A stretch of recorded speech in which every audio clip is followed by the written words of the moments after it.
All right, we will call the meeting to order. I'll put my glasses on so I can read what we need to read here. This is the full committee hearing on national security challenges and U.S. military activities in the greater Middle East and Africa. We have with us Ms. Amanda Dory, who is the acting undersecretary of Defense for Policy, General Kenneth McKenzie, who is the commander of U.S. Central Command, and General Stephen Townsend, who is the commander of U.S. African Command. As always, this is a hybrid hearing.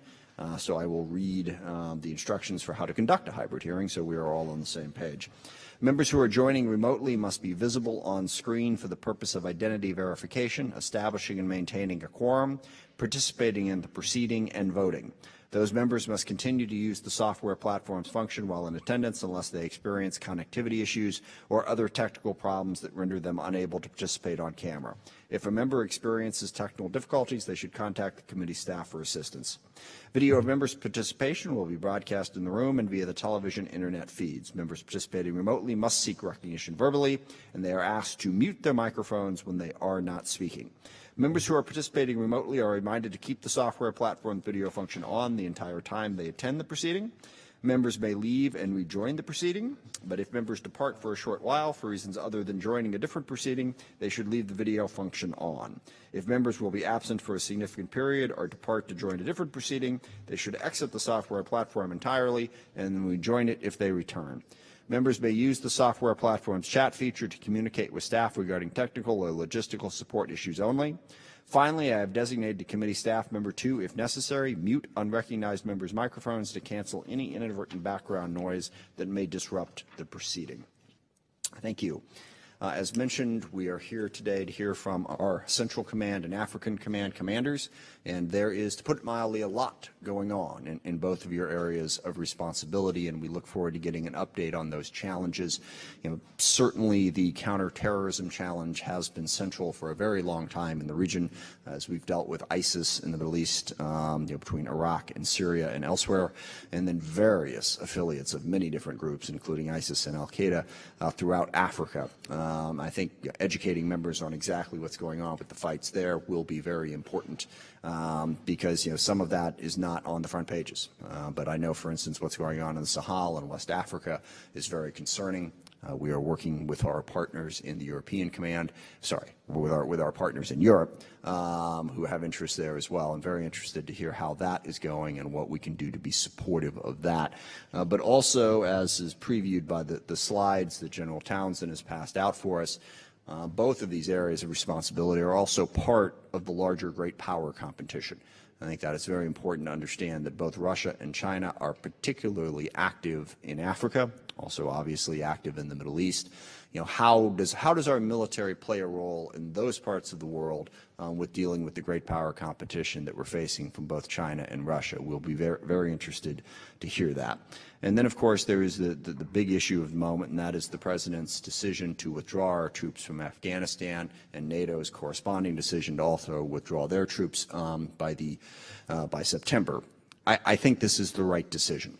There was no easy, good decision here. There was no win-win-win where everything was going to be fine no matter what we did. Afghanistan is a very difficult part of the world. But when you look at the maps in front of us, when you look at just these two areas of responsibility, much less the concerns that we have elsewhere in the world, certainly in Asia, but increasingly in Latin America as we see the difficulties down there spilling across our border, we come to understand that the level of investment in Afghanistan does not meet where it currently falls in our national security objectives. We have accomplished much of what we set out to accomplish in terms of degrading Al-Qaeda.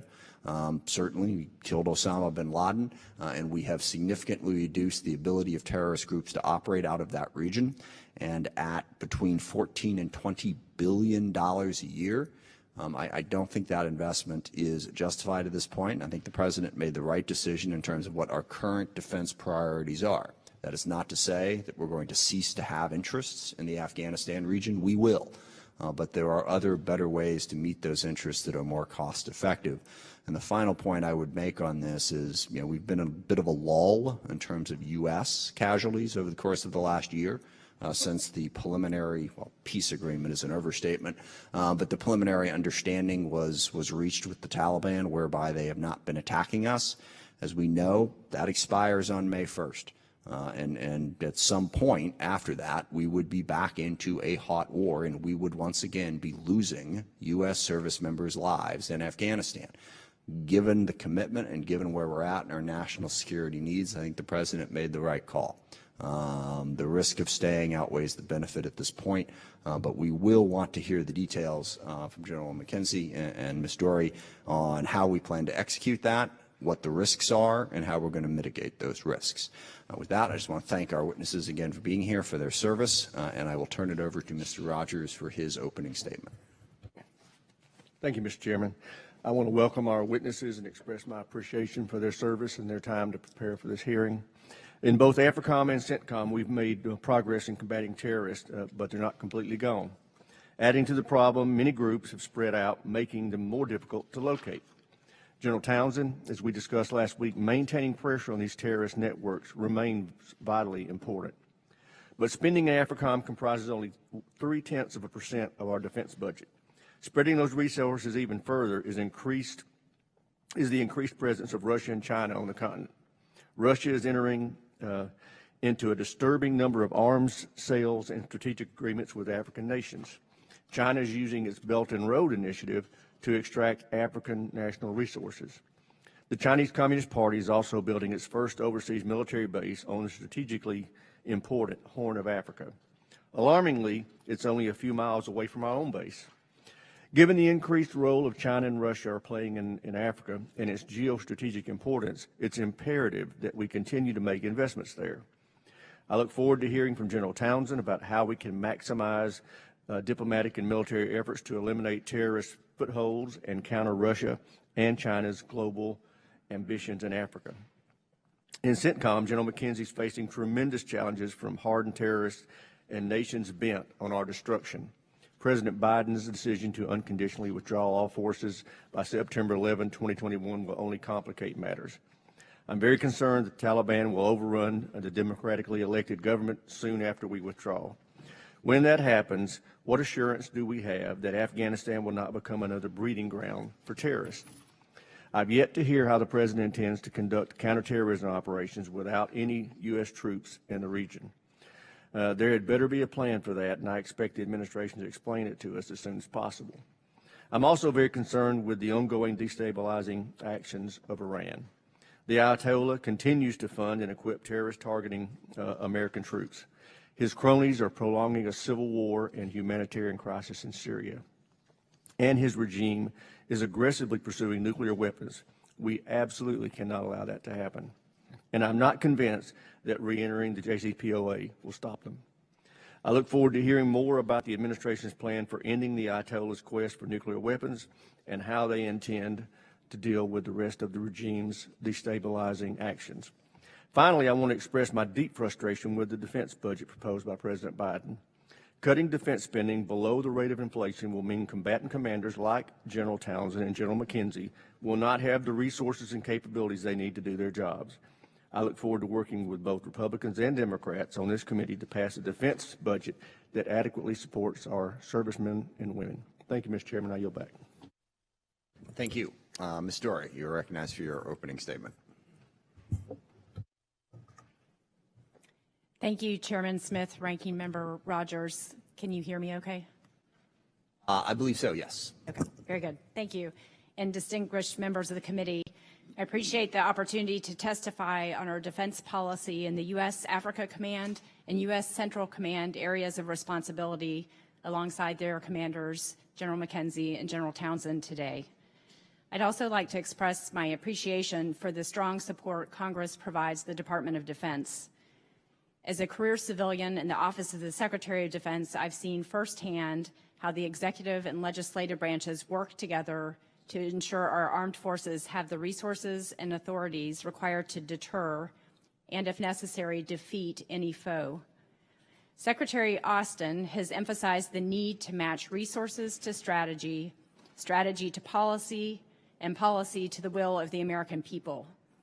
The President's interim National Security Strategic Guidance speaks to that approach by prioritizing the security of the American people, expansion of economic prosperity and opportunity, and the defense of our democratic values. This requires Department of Defense to defend our people and economy, deter and prevent adversaries from threatening the United States, our allies and partners, and support whole-of-government efforts to lead a stable and open international system. An early priority for the Secretary is to match our resources to strategy by right-sizing our posture investments. To that end, at the President's direction, the Department is undertaking a global posture review to balance operational requirements, risk, readiness, and international commitments. In Africa and the Middle East, DoD plays a supporting role to broader U.S. government efforts in an acknowledgement that military force is not the answer to the challenges in these regions.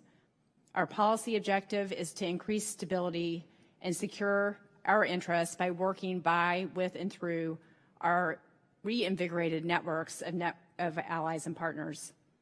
Africa is a continent ripe with opportunities and challenges. In Africa, the interim national strategic guidance directs us to continue building our partnerships and to work toward bringing an end to the deadliest conflicts while preventing the onset of new ones. It also directs us to assist African nations to combat the threats posed by climate change and violent extremism. Undergirded by the investments and tools you have afforded the Department for building partnership capacity, and in close cooperation with our diplomatic and development colleagues, the resulting partnerships enable us to support conflict resolution efforts, combat the threats posed by violent extremism, improve defense institutions, and strengthen democratic norms and the rule of law. These modest investments play an outsized role in Africa and the Department's objectives across the continent. In the Middle East, DoD works to deter Iranian aggression, disrupt al-Qaeda networks, prevent an ISIS resurgence, and protect vital interests such as freedom of navigation.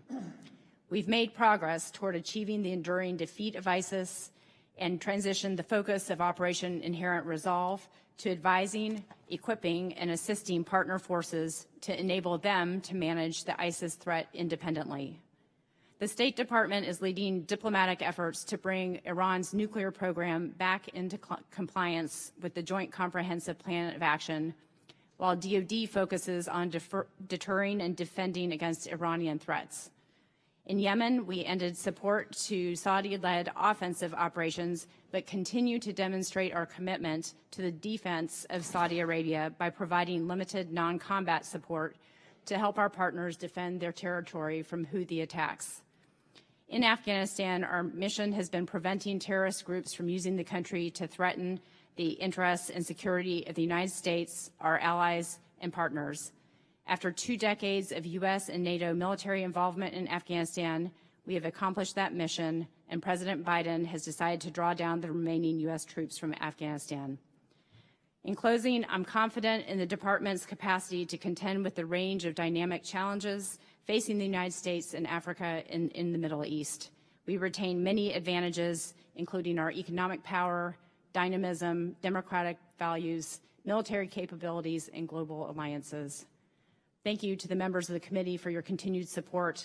I look forward to discussing the topics further in the rest of the hearing. Thank you. Thank you. General McKenzie. Chairman Smith, Ranking Member Rogers, distinguished members of the House Armed Services Committee, I appear before you proudly representing the 70,000 men and women of United States Central Command. It's a great pleasure to be with you here today. It's my duty to testify, of course, but I have to say it's also a privilege to address this body, and all the greater honor to do so sitting beside the Acting Secretary of Defense, Ms. Dory, and the Commander of U.S. Africa Command, General Steve Townsend. Since my last testimony, the region has continued to evolve, and it remains as dynamic as ever. With the President's announcement last week, we are focused on working closely with the Afghan government and our NATO allies to responsibly conclude Operation Resolute Support in Afghanistan. This is my main effort at present, but it's not my only responsibility. My prepared statement addresses our other missions in detail. The United States and our NATO allies sent forces to Afghanistan nearly 20 years ago, and the President has judged that now is the appropriate time to redeploy and reposition these forces so that they are better arrayed to deter adversaries and respond to threats globally, including those in the Central Command region. Our singular purpose in Afghanistan has been to assure that al-Qaeda and other violent extremist organizations could never again plot, prepare, and perpetrate attacks against the United States and our allies from the refuge of that country. The campaign has evolved considerably over the years, from active combat operations with U.S. and NATO forces in the lead to advisory efforts designed to enhance the Afghan National Defense and Security Forces' ability to conduct their own campaigns against violent extremist organizations. That there has not been another 9/11 is not an accident. It is the cumulative product of these efforts. We will now conclude our Afghanistan-based advise and support mission.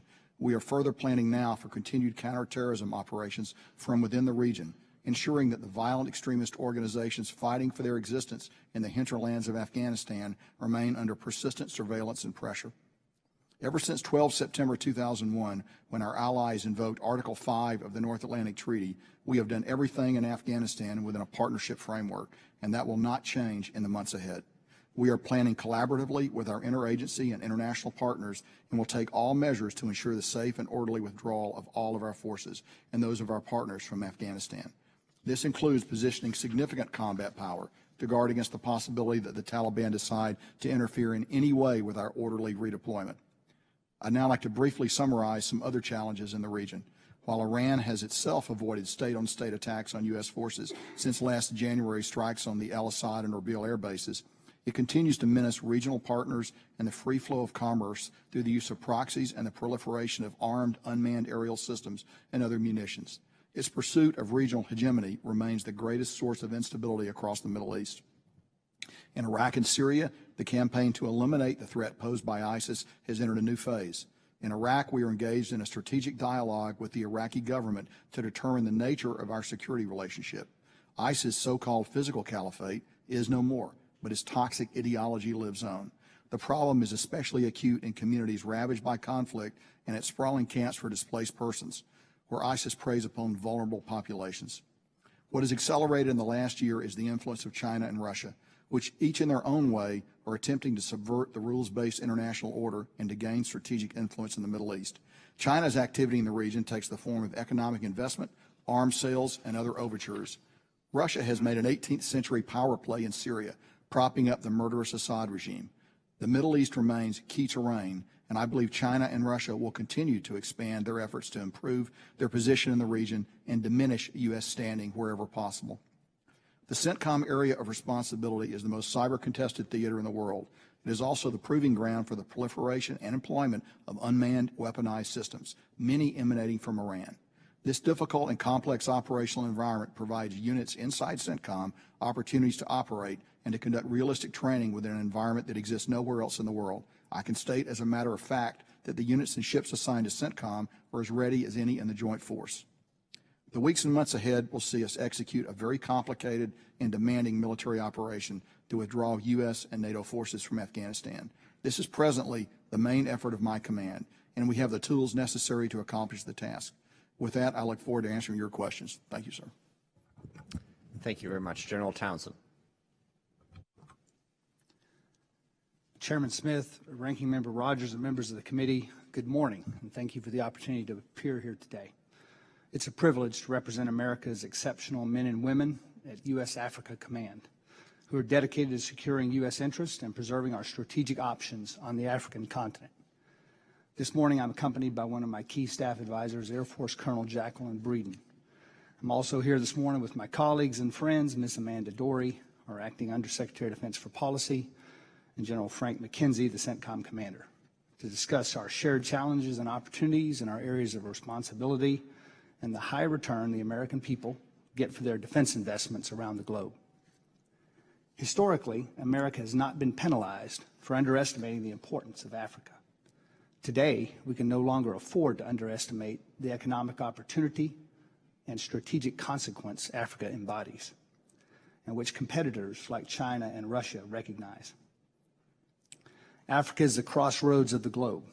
The recent blockage of the Suez Canal not only demonstrated the importance of critical sea lines of communication flowing through the Mediterranean and Red Seas, but also around the Cape of Good Hope. Violent extremist organizations, competitor activities, and fragile states are among some of the threats to U.S. interests. Beyond geography, global population growth is largely African. By 2050, 1 in 4 people on the planet will live in Africa. Rapidly growing markets, 60% of the Earth's arable land, and vast untapped resources, including strategic rare earth minerals, provide tremendous economic potential. 13 of the world's 25 fastest growing economies are in Africa. Africa's tremendous opportunities are offset by significant challenges, including climate change, food shortages, poverty, ungoverned spaces, historic grievances, and other factors that make the continent also home to 14 of the world's 20 most fragile countries. Our strategic competitors are very active in Africa. China has invested heavily in their second continent, or as some think tanks call it, China's fourth or fifth island chain. Russia seeks to exploit instability and fragility for their own gain and at U.S. expense.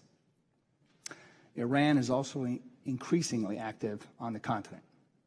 African-based VEOs like Al-Qaeda, their affiliate Al-Shabaab and ISIS thrive in the continent's ungoverned spaces. They provide the greatest threat to many of our African partners and aspire to kill Americans in Africa as well as here at home. Across this diverse continent, U.S. AFRICOM operates with 0.3% of the DoD's budget and 0.3% of DoD's manpower. This tiny investment pays enormous dividends, as just under 6,000 service members, civilians, and contractors work with our partners, both interagency and foreign, to counter malign actors and transnational threats, respond to crises, and strengthen security forces to advance U.S. interests and promote regional security, stability, and prosperity. AFRICOM works every day to protect America's security and advance our access and influence. We do this arm in arm with the U.S. interagency and through coordinated action with allies and partners. What AFRICOM accomplishes with a few people and a few dollars on a continent 3.5 times the size of the continental United States is a bargain for the American taxpayer and a low-cost insurance policy for America. Mr. Chairman and members of the committee, thanks for your continued support to our armed forces. I look forward to your questions. Thank you all very much. I think something you said very interesting there about Africa and our investment there and DoD's investment there is a lot of bang for the buck. And as I look around the world, I think with the multiple challenges that we have, that's sort of key to how we approach them. Is, how can we make a difference and cover all the areas we cover? And that, I know SOCOM has been very involved in that, being present in countries, building partner capacity, working with other allies. Can you expand upon that a little bit and how that plays out in Africa as you deal with all the various challenges that are spread out across the continent? Thanks, Chairman. So first of all, everything we do is through partners. America's military is not really in the lead for anything in Africa. We work first with our African partners.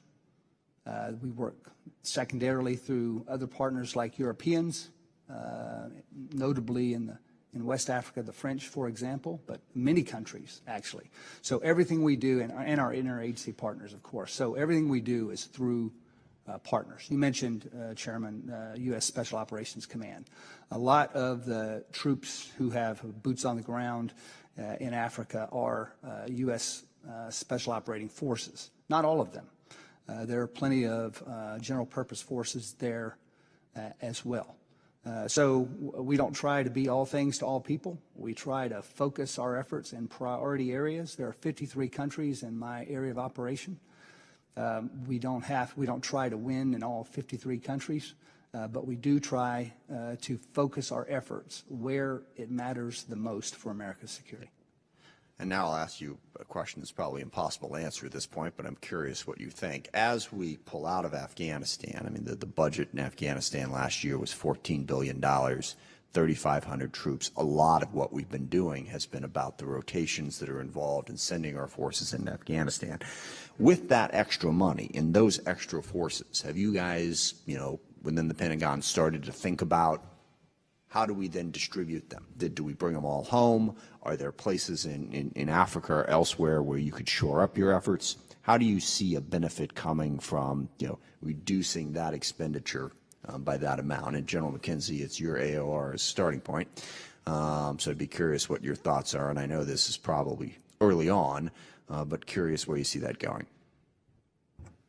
Sir, I think as our forces come out and we're able to reposture, I think first of all we have to look at what we define as the pacing threats for the department, and I think we look to China, we look to Russia, and we have to look at those areas. I think some of the forces are going to remain in Central Command because we are going to look at offshore, over the horizon options, and that's going to require us to do some things. Nothing on the scale of the expenditures that you're seeing now in Afghanistan, of course, but we will still need to do some things there as well. But I think broadly it's going to be a significant lever for the department to apply against what I agree are the most significant challenges that we face today.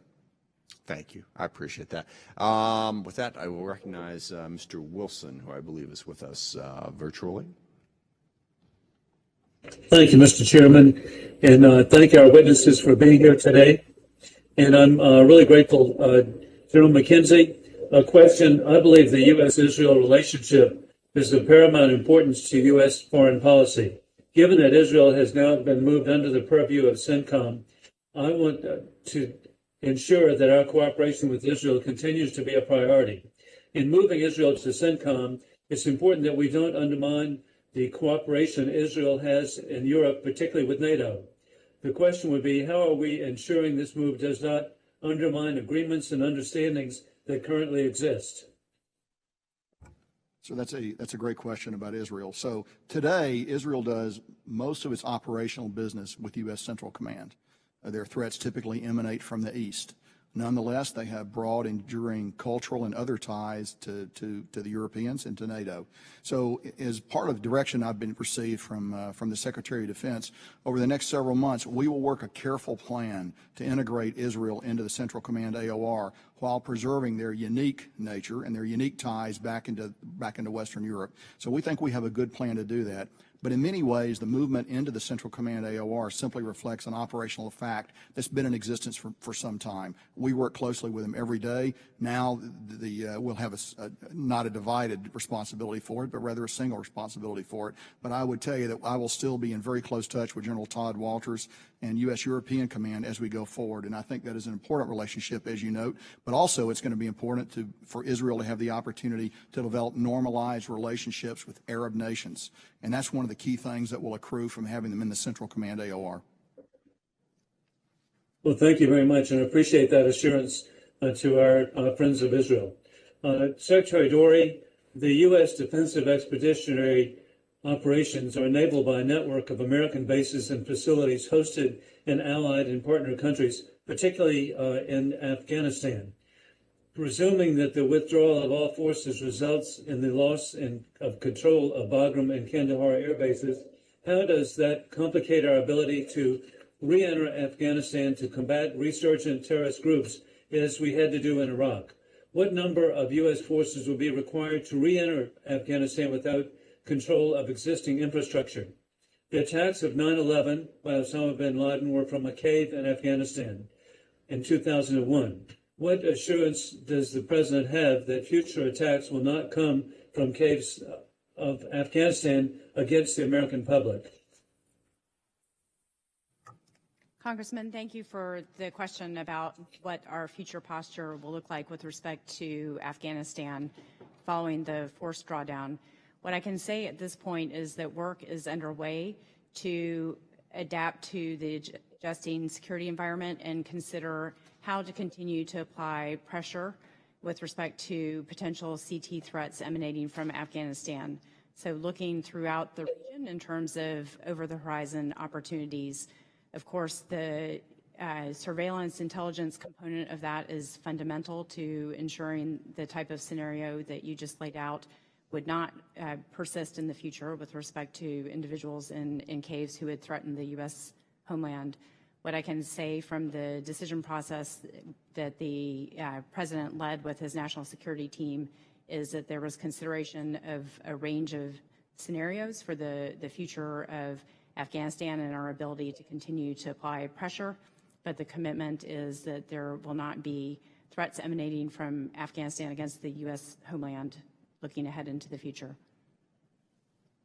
And additionally, Secretary, over the last several years in the conflict in Syria, Iran has entrenched itself deeply within Syrian territory. It has bases, factories, weapons storage facilities. These pose a threat to U.S. interests in the region, including our alliance with Israel, as well as safety of the Syrian people, who often are being used as human shields. Does the U.S. continue to support the freedom of action for Israel to address Iranian threats emanating from Syria? Congressman, our commitment to Israel remains ironclad. I think we have seen through the Secretary's initial visit to Israel last week and in the dialogues that have been conducted with Israel already in this administration, including a rejuvenated effort led by the National Security Advisor, that the relationship remains robust and close, that there is a strong level of dialogue and commitment to one another. Thank you very much, and I yield back, Mr. Chairman. Thank you. Mr. Langevin is recognized for 5 minutes.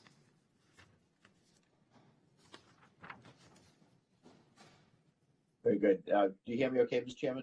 Yes, we got you. We'll turn your volume up a little bit here, but you're good. Go ahead. Very good. Thank you. Well, good morning, and I want to thank our witnesses for your testimony today. So we've heard entities like Special Operations Command say that counter VEO is a form of great power competition. General Townsend, do you believe that that statement is true, and if so, why? Thank you, Congressman. I absolutely believe that statement is true. In fact, we say that often in Africa. Here's why. So what is, we don't use a term, great power competition there. Our partners don't really like to hear that term, so we use a global power competition in Africa. What's the purpose of global power competition but to expand America's access and influence? So how do you get that? You get that by helping a partner with a problem that they have. And one of the significant problems that many of our African partners have is the scourge of terrorism. So by doing counter VEO or counter-terrorist operations, supporting our African partners, we are gaining access and influence by doing that. Absolutely, in Africa, counter-terrorism operations are a way of global power competition. Thank you. I personally also agree with that statement. I think it's important that we look at this holistically because terrorism is not going away anytime soon, is in my view. But what other forms of great power competition happen in Africa or global competition as you talk about it? And what role does the military play as China, in particular, makes diplomatic and economic inroads there? So China and Russia are very active in Africa. Russia is very active with arms sales, but most of their activity on the continent I judge to be self-interested and exploitative in nature. And I think, though they may be a threat today, I think they are less of a threat tomorrow. China, however, is of great concern. They are literally everywhere on the continent. They're placing a lot of bets down. They're spending a lot of money. We know they use debt trap diplomacy, coercion with corrupt politicians. They build a lot of critical infrastructure, and so most of their competition is through economic means, building infrastructure and trapping African countries and bad loans that give the Chinese access to that infrastructure after they build it. They're also, their first overseas military base, their only one, is in Africa, and they have just expanded that by adding a significant pier that can support even their aircraft carriers in the future. Around the continent, they're looking for other basing opportunities. They're also doing cooperation in the intelligence realm that concerns me significantly.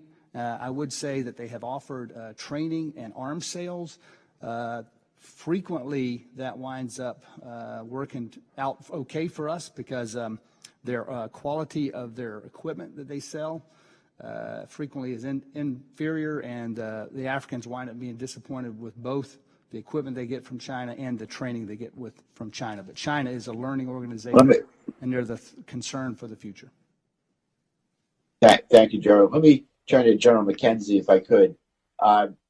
General McKenzie, in your testimony, you list great power competition as your third priority behind containing Iran's Iranian influence and CBEO operations.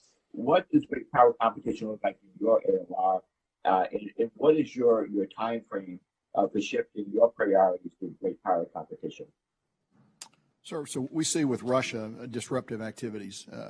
They've seized a foothold in Syria that allows them to pursue an age-old dream of a warm water port in the Eastern Mediterranean, basing in the Eastern Mediterranean, which also allows them a lily pad to go into Africa. So Russia is generally opportunistic. Weapons sales, as General Townsend noted. China is, as in Africa, playing a much deeper and a longer game, and it is principally an economic effort. Although we believe they do aspire at some point to have basing in the theater, but that's still ahead of them. But right now we see China as principally economic. The gentleman's time has expired. Mr. Turner is recognized for 5 minutes. Thank you. Ms. Dory, as Mr. Langevin just mentioned, General McKenzie has in his comments the importance of deterring Iran, looking to how do we strengthen our allies, and the importance of intelligence to be able to respond to their malign activities. In your statement, throughout, you reference the malign activities that Iran has done and has performed that is obviously of grave concern. Other than entering back into the JCPOA, which is a flawed agreement of which they've currently breached, what else do we need to be doing to deter Iran? Thank you. Excuse me. Thank you, Congressman. I would start off by saying the President has chosen to lead with respect to diplomacy when it comes to JCPOA and the nuclear file. That leaves an important role for DOD with respect to deterring malign activity in the other range of activities Iran engages in. And so there's a very important role for the Department to continue with respect to the range of allies and partners in the region, to backstop them, to have forces on the ground working to advise, train, and assist with the different partners. Each partnership has its own character and quality, but the combination of the force presence, the ability to provide the President with options in the event those are required, those are the fundamental roles of the Department at this point. General McKenzie, you mentioned ISR in the tools that are necessary to be able to deter Iran, specifically citing the MQ-9. I know that you know that there is pressure on the committee for the purposes of diminishing the role of MQ-9 and other deployable ISR. I thought you might want to take an opportunity to give a commercial for the importance of that tool as you look to deterring Iran. Well, sir, let me begin by saying I recognize that there is a global demand for ISR, and also we need to move beyond the MQ-9 system, which is the backbone system for U.S. Central Command. The future is going to demand bigger, better, different kinds of ISR, more sophisticated than what we've got now. However, right now, for me, the MQ-9 is a very good platform. And what we have found that particularly against Iran, they do not like their activities to be exposed. In the summer of 2019, we believe we stopped several imminent attack streams from ships at sea simply by positioning MQ-9s overhead so they could hear them operating. I'm confident of that. The intelligence is very clear on that. So the intelligence, first of all, the platform, first of all, allows us to gather intelligence. But second, we have an observed and reported upon deterring effect on Iran by simply manipulating those platforms. So I use them, but I am not insensitive to the future of this platform and to the fact we've got to make some adjustments globally. Great. In your comments, you emphasized our need to work with our allies. Certainly, in working with those allies, we need to be strengthening their capabilities. The Trump administration had entered into a transaction to provide the F-35 to UAE. The Biden administration has confirmed its interest in continuing to do so. Could you speak for a moment about how important it is for us to have advanced tools and equipment like the F-35 and certainly weapon systems in the hands of our allies that join with us in trying to deter Iran? So one of the key aspects to deterring Iran is an international community that is devoted to that deterrence. Iran has no friends. So what we have is lots of friends, friends across the region and friends across the globe as well. But one of the things for supporting our friends in the region is to give them the best capability that we can afford to give them, consistent with the other requirements such as reassurance of Israel, which is always in my mind when I give advice on these deals, but it is not a Centcom decision. But I think that is a good capability, and it will stand us in good stead with our friends in UAE. Thank you, General. I yield back. Mr. Larson is recognized for 5 minutes. Thank you, Mr. Chair. General Townsend, I don't know if I need an answer. It'll be a comment really on this issue that Mr. Langevin brought up about CT and global power competition. My concern with your answer is a concern I've expressed to SOCOM. It's just that sometimes it should only be a CT mission and not creep into something else, and sometimes it should start out as a global power competition mission and not be necessarily based in a CT mission.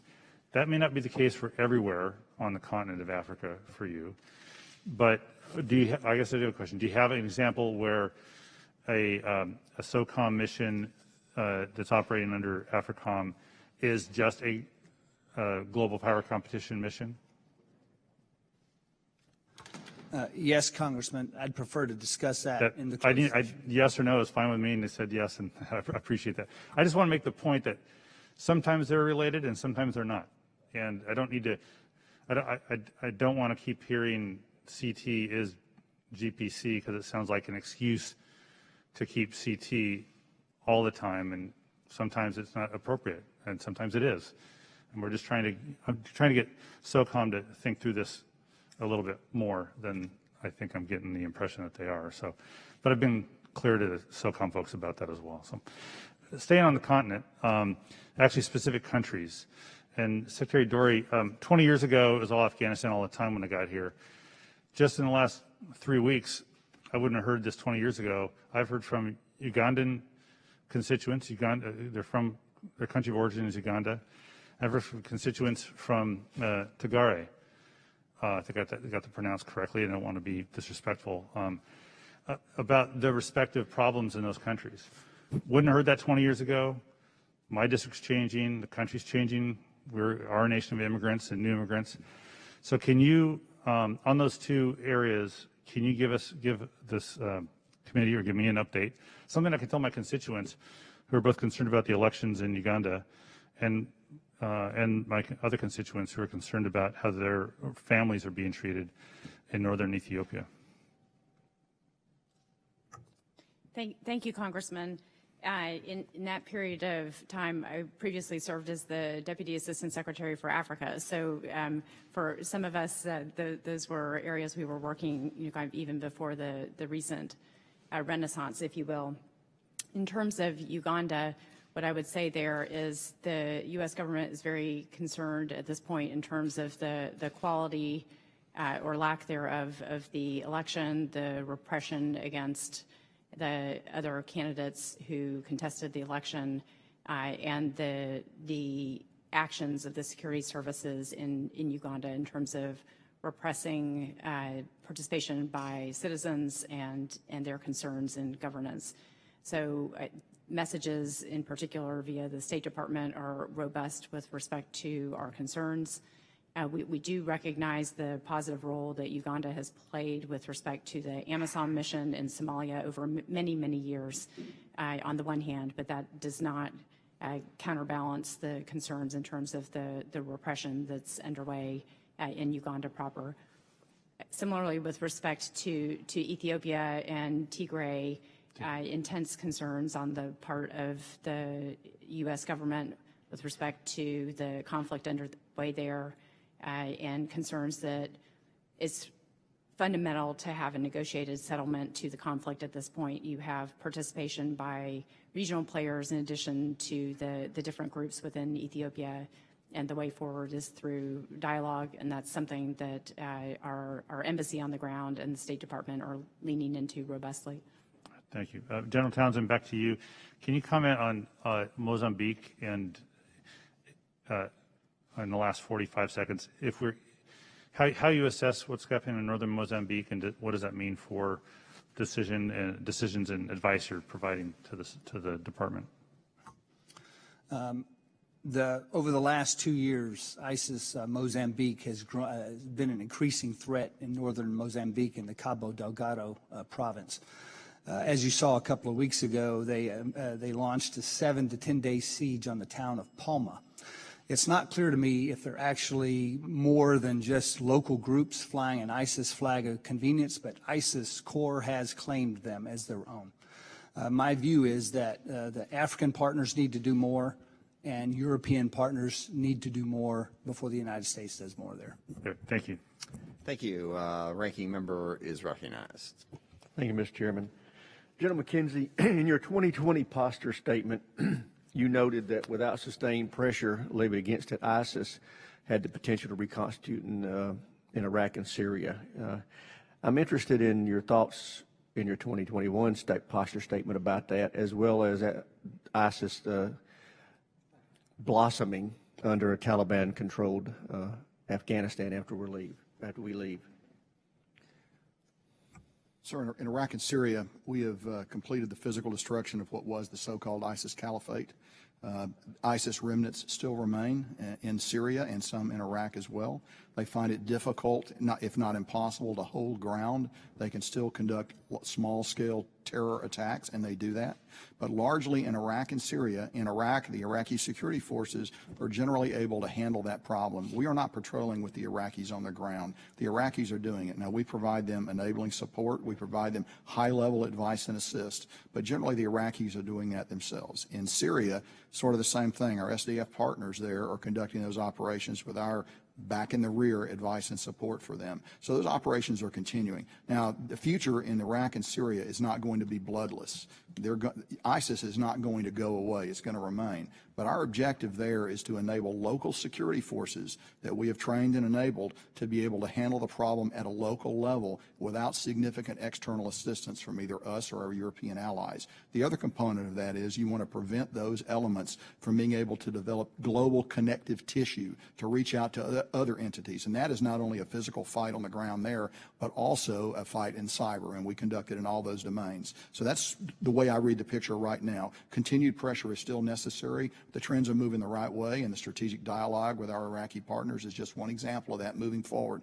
As we go forward, we'll be able to look to re-examine the posture we have in Iraq, and that will be something we'll take a look at here in the future with our Iraqi partners. In Afghanistan, as you noted, the principal reason that we see that ISIS and Al-Qaeda have been so significantly degraded has been the significant CT pressure that we have been able to put on them over the past several years. ISIS is very small in Afghanistan, probably several hundred fighters. ISIS-K a little bigger, but still disaggregated. They have not been able to hold ground successfully in the east. They look to reassert themselves if they can. But pressure is the important component of that, and I see that I'm out of time there. Well, so if we're gone and the coalition forces are gone and Taliban does take a more prominent role in Afghanistan, is it a concern of yours that they may increase their presence without us there to push back? So the Taliban has undertaken to agree to not allow that to happen. With the Taliban, I've learned to not listen to what they say, but rather to watch what they do. So we will watch closely what they do. Great. General Townsend, given the massive size of your AOR, I'd like to hear more about your any additional resources or capabilities you need, particularly in the southern part of the continent, in the western part, to carry out your mission. Are you adequately resourced in that part of the continent? Ranking member, as you noted, Africa is 3.5 times the size of the continental United States, and we have about 6,000 total troops spread over that area. We don't have a significant footprint from about the equator south, and I'm not sure that we need that. I would say that, our force posture is under review as part of this global posture review, so I don't really want to get ahead of my civilian leaders on describing what we might need or might not need. However, there are some perennial things that are always on the razor's edge of, are we going to get that or are we not going to get that? One of them is ISR that General McKenzie has already mentioned. The simple fact of the matter is we do not have enough to do what we assess we need to do in Africa. Realize there's pressure on it across the entire department. And then our Warfighter Recovery Network, which is providing timely casualty evacuation and medical care to our troops. That's we do most of that through contracted. We don't actually need to put pressure on low density, high demand units like military, medevac, and personnel recovery assets. We can do most of our work through contracted sources. That takes money, and we're always waiting to get that money to make sure our troops have what they need. Those are probably two things right off the top of my head. All right. Thank you. I yield back, Mr. Chair. Mr. Courtney is recognized for 5 minutes. Thank you, Mr. Chairman. And again, General McKenzie, thank you for reminding us just a moment ago that there actually was an agreement in place that the sitting government of this country entered into in the last administration. And in many respects, the announcement that President Biden made was really to try and make that agreement more logistically executable so that we're not in a situation like Saigon 1975. So Ms. Dory sort of alluded a moment ago to the fact that we are still going to retain over-the-horizon capability to make sure that a counterterrorism effort can continue and protect the homeland. Can you describe just a little bit more detail what that looks like? Because that is, I think, the real heartburn that I certainly pick up from my constituents about the decision. Is it going to be at sea? Is it going to be in neighboring countries where we again have the ability to deploy assets to again respond to a terrorist threat? So I'm actually conducting detailed planning by the direction of the Secretary to look at those options right now.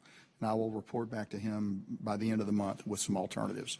But I can broadly state, if you leave Afghanistan and you want to go back in to conduct these kinds of operations, there are three things you need to do. You need to find the target, you need to fix the target, and you need to be able to finish the target. So three things, the first two require heavy intelligence support. And if you're out of the country and you don't have the ecosystem that we have there now, it will be harder to do that. It is not impossible to do that. It will just be harder to do it. You will have to base your overhead ISR from no longer within Afghanistan, where an MQ-9 can take off and be over its target in a matter of minutes, to perhaps much further away. We will look at all the countries in the region. Our diplomats will reach out and we'll talk about places where we could base those resources. Some of them may be very far away, and then there would be a significant bill for those types of resources because you'd have to cycle a lot of them in and out. That is all doable, however. So there are ways to get to the find and the fix part. The fix part is very important, though, because if we're going to strike something, we're going to strike it in concert with the law of armed conflict and the American way of war. We're going to minimize collateral damage. We're going to make sure we have a precise target and that we're going to be able to control what happens there. It's difficult to do that at range. It is not impossible to do that at range. And so you have a variety of ways that you could actually strike the target if you chose to do that. You could do it with long-range precision fires. You could do it with manned raids. All of those are inherently dangerous, but you could still do it. You could do it with manned aircraft. There are problems with all three of those options, but there's also opportunities with all three of those options.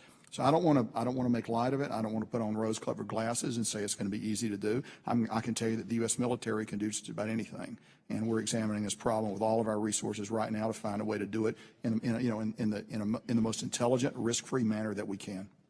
Well, thank you for that answer. And again, I think it is important to, remember that we're not in the same mindset we were in at the time of 9/11. I mean, I think, certainly it sounds like, again, you're very focused in terms of making sure that a threat like what occurred back then is going to be planned for and again addressed as the case may be. General Townsend, in the last NDAA, there probably were at least 2 or 3 provisions regarding critical minerals and rare earth minerals, which I've been on this committee a while. That was pretty unique. But again, I think from a security standpoint, I think there is now a pretty widespread recognition that China has been very methodical and successful in terms of cornering the market. In terms of critical minerals in Africa, I think is clearly a part of the world that they've succeeded at that.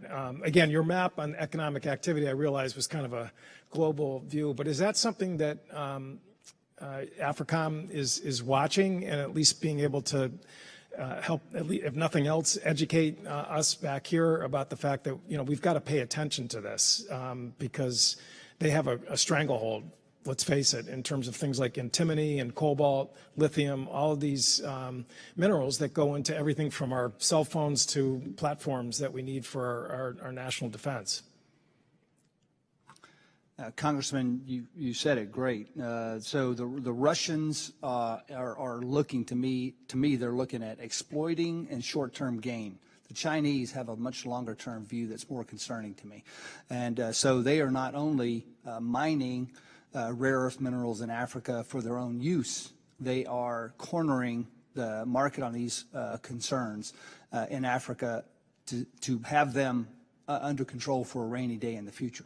That should be of concern to us. As you look at the list of rare earth minerals, and you named a few of them, a couple others, tantalum. I was just looking at this yesterday. Sorry, General, I do apologize. Gentleman's time has expired. We'll try to get the other folks here. Sure. Mr. Lamborn is recognized for 5 minutes. Thank you, Mr. Chairman. I'm concerned because, as Robert Gates said famously regarding when Joe Biden was a senator and then vice president, he seemed to be on the wrong side of foreign policy decisions at almost every turn. You could go back to the 80s when the nuclear freeze was being discussed, and that would have frozen a permanent advantage into Russia's favor, or Soviet Union's favor, to, as vice president, promoting this withdrawal of troops out of Iraq that let ISIS come to the fore, or counseling against the strike against Osama bin Laden, and on and on and on. And I'm just concerned that we're seeing this bad decision making today with Afghanistan and Iran. So on Afghanistan, General McKenzie, are you able to tell us whether or not you advised the president to unilaterally withdraw by September 11th all U.S. forces, or are you not able to discuss that? So I can tell you that I had multiple opportunities to have a detailed conversation with the president and give my advice. He heard my advice. I'm not going to be able to share it with you here this morning, sir. Okay. Regarding the Taliban, we've talked a little bit about that. The ranking member had some questions.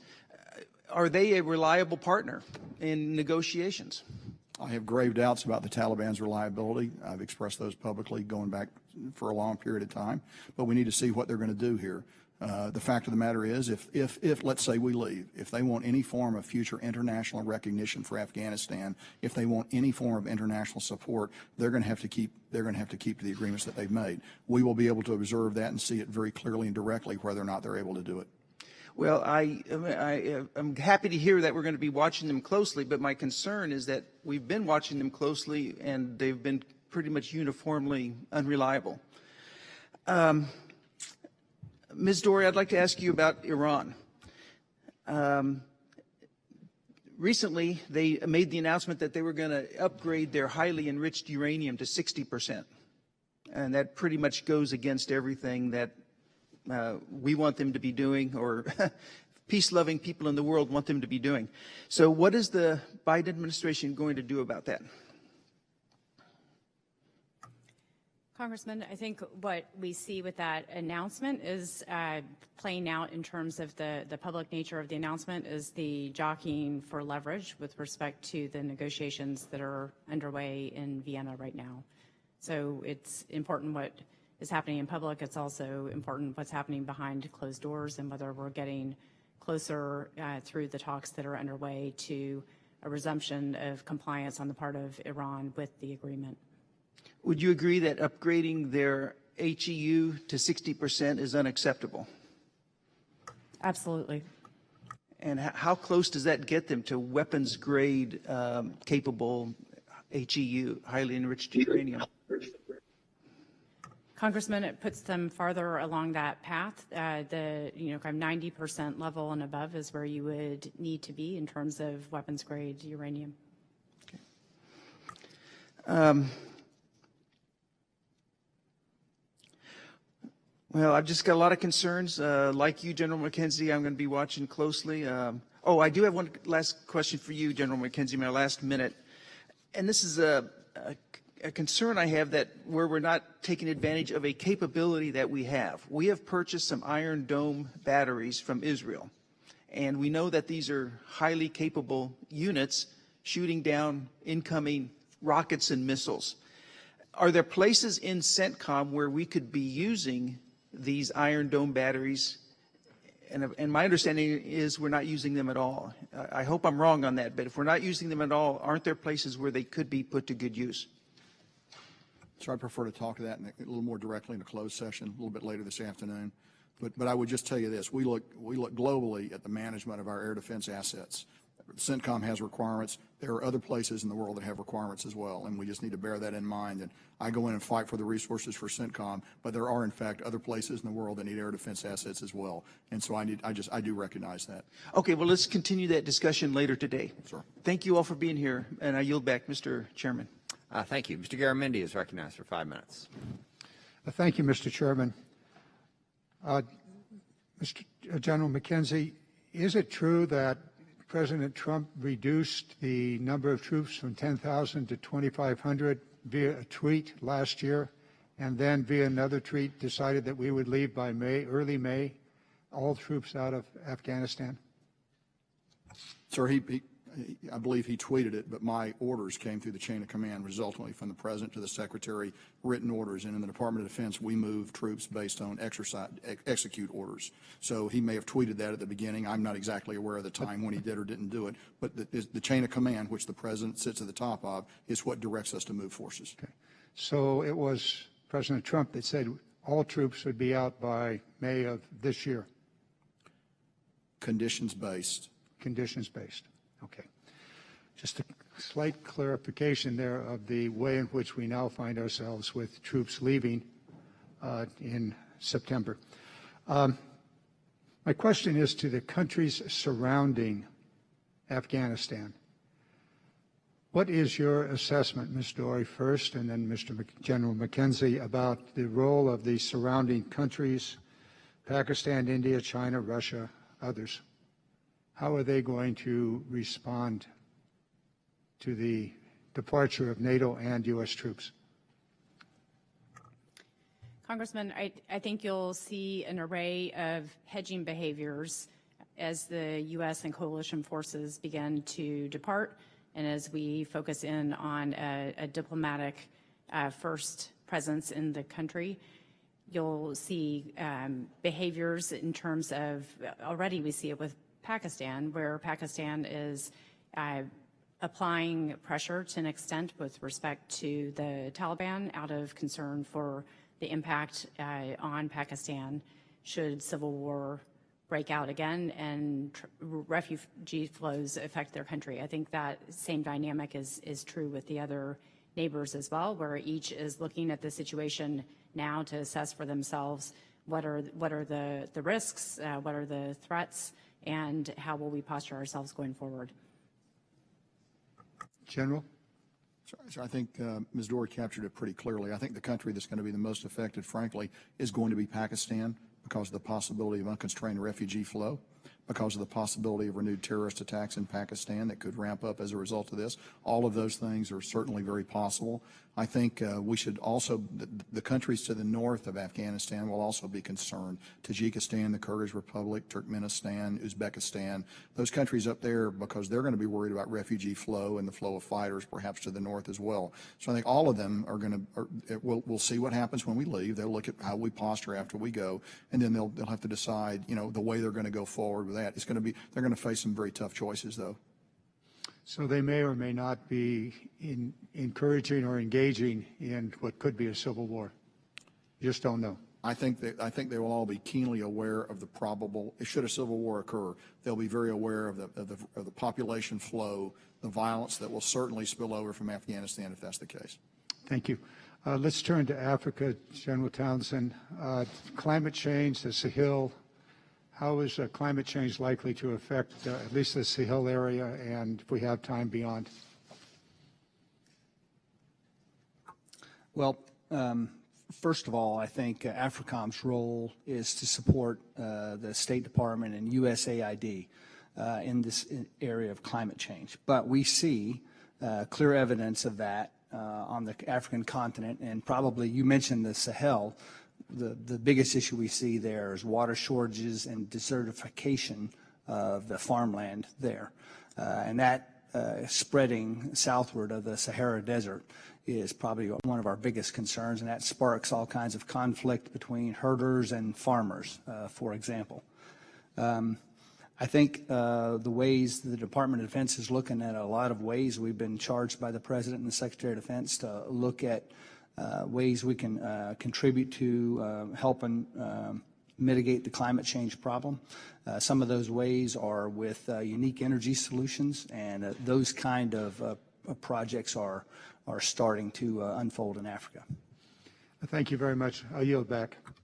Thank you. Mr. Whitman is recognized for 5 minutes. Thank you, Mr. Chairman. I'd like to thank our witnesses for joining us today. General McKenzie, I'd like to begin with you. You know, there's a concern that I have about the tension between our service branch chiefs and our combatant commanders. As your demand signal is before you with the Global Force Management Allocation Plan and generating readiness today, and the service branch chiefs focus on making sure that there's not only readiness today, but there's modernization and we'll call it revitalization for meeting the future demand signal.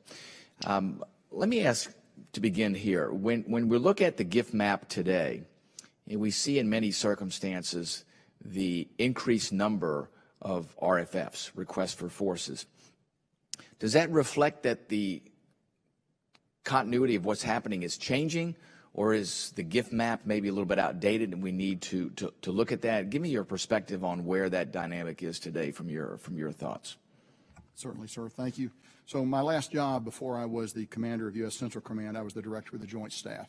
And before that, I was the J5 of the U.S. Joint Staff. So I was at the very core of the gift map process. I would consider myself an expert on the gift map process. Yes. And so there is always going to be a natural tension between those who raise and maintain forces and those who employ forces. That is natural. It goes back as long as we've had joint chiefs and combatant commanders.